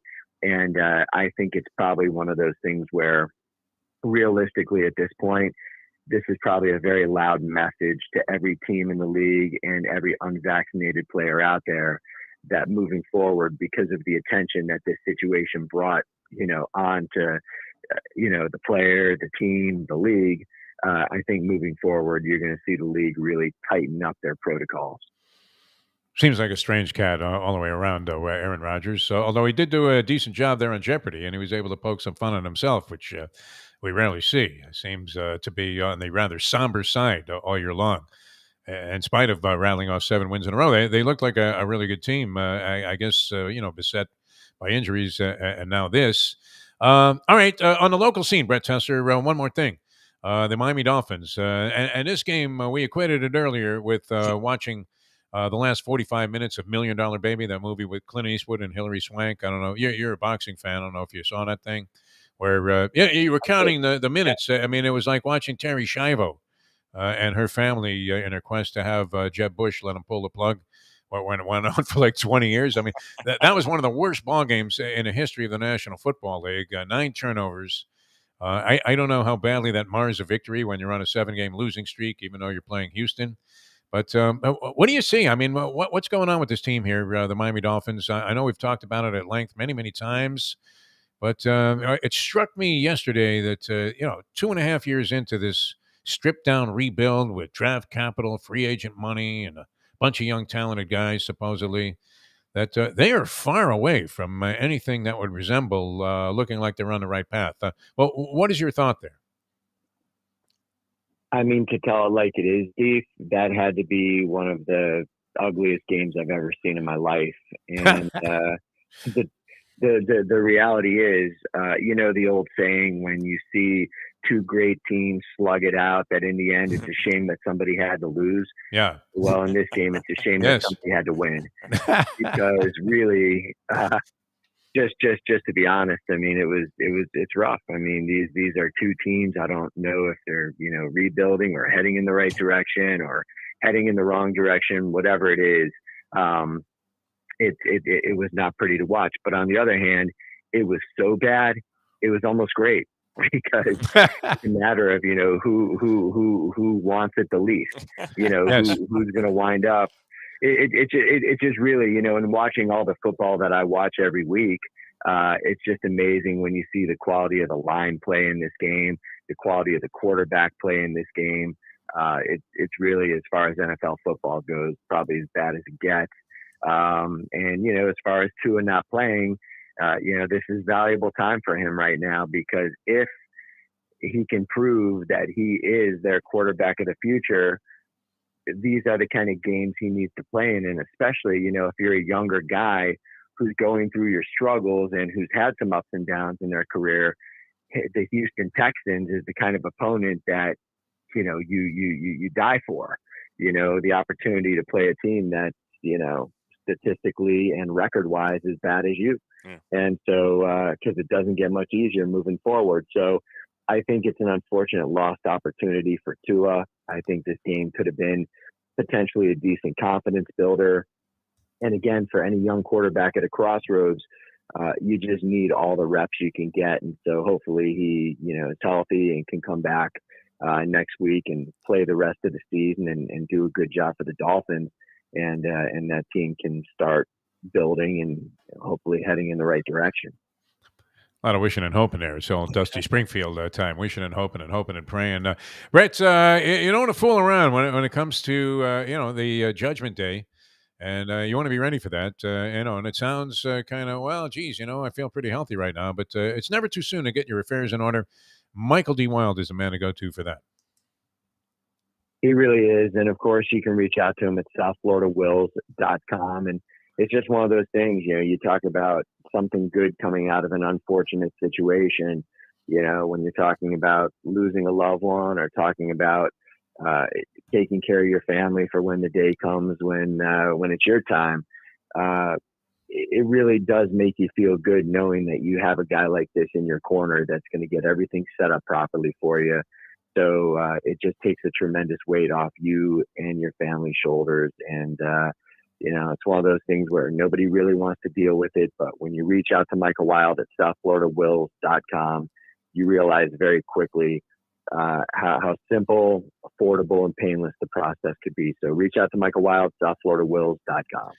You're a great American, sir. Enjoying the upcoming week of NFL action, including the Dolphins and the Ravens. An early pace setter there on Thursday night, just a couple of nights away. Thanks, as always, Brett, for being with us. Great stuff today.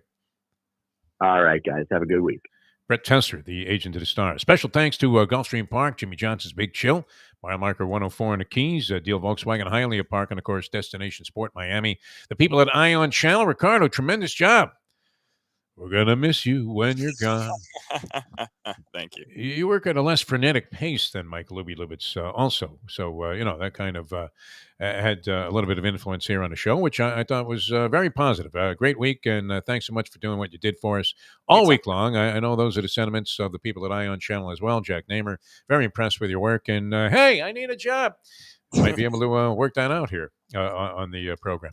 Ion Channel, great to be part of it and part of the package here. Glad you guys are finding us all over the place. Thanks so much for tuning in. We'll do it again tomorrow, and we'll have Old School with Tony Segreto. Always a good time on the program. Tony, brought to you by Catholic Health Services and Texas Roadhouse Restaurants. For Ricardo and everybody connected with the show at Ion Channel, I'm Jeff Deforrest. Thank you so much for tuning in. We'll see you next time as we leave you now that. The time. It is 9:01. All right, we're done, Defo. Have a good one, man. We're off the air and everything too. So we're Oh, good. okay, great, man. No, a fantastic job by you, Ricardo. I started to get into a very comfortable rhythm here, and it's going to be interesting to change it up tomorrow. I don't care about the Dolphins. I don't care about the Dolphins. I can't have to remind him again about the crib in the background. Though. How do I tell him? The crib in the background. I'll Will remind he have time to figure it out? Did he come home today, or is he coming I home? think he's like coming home tonight.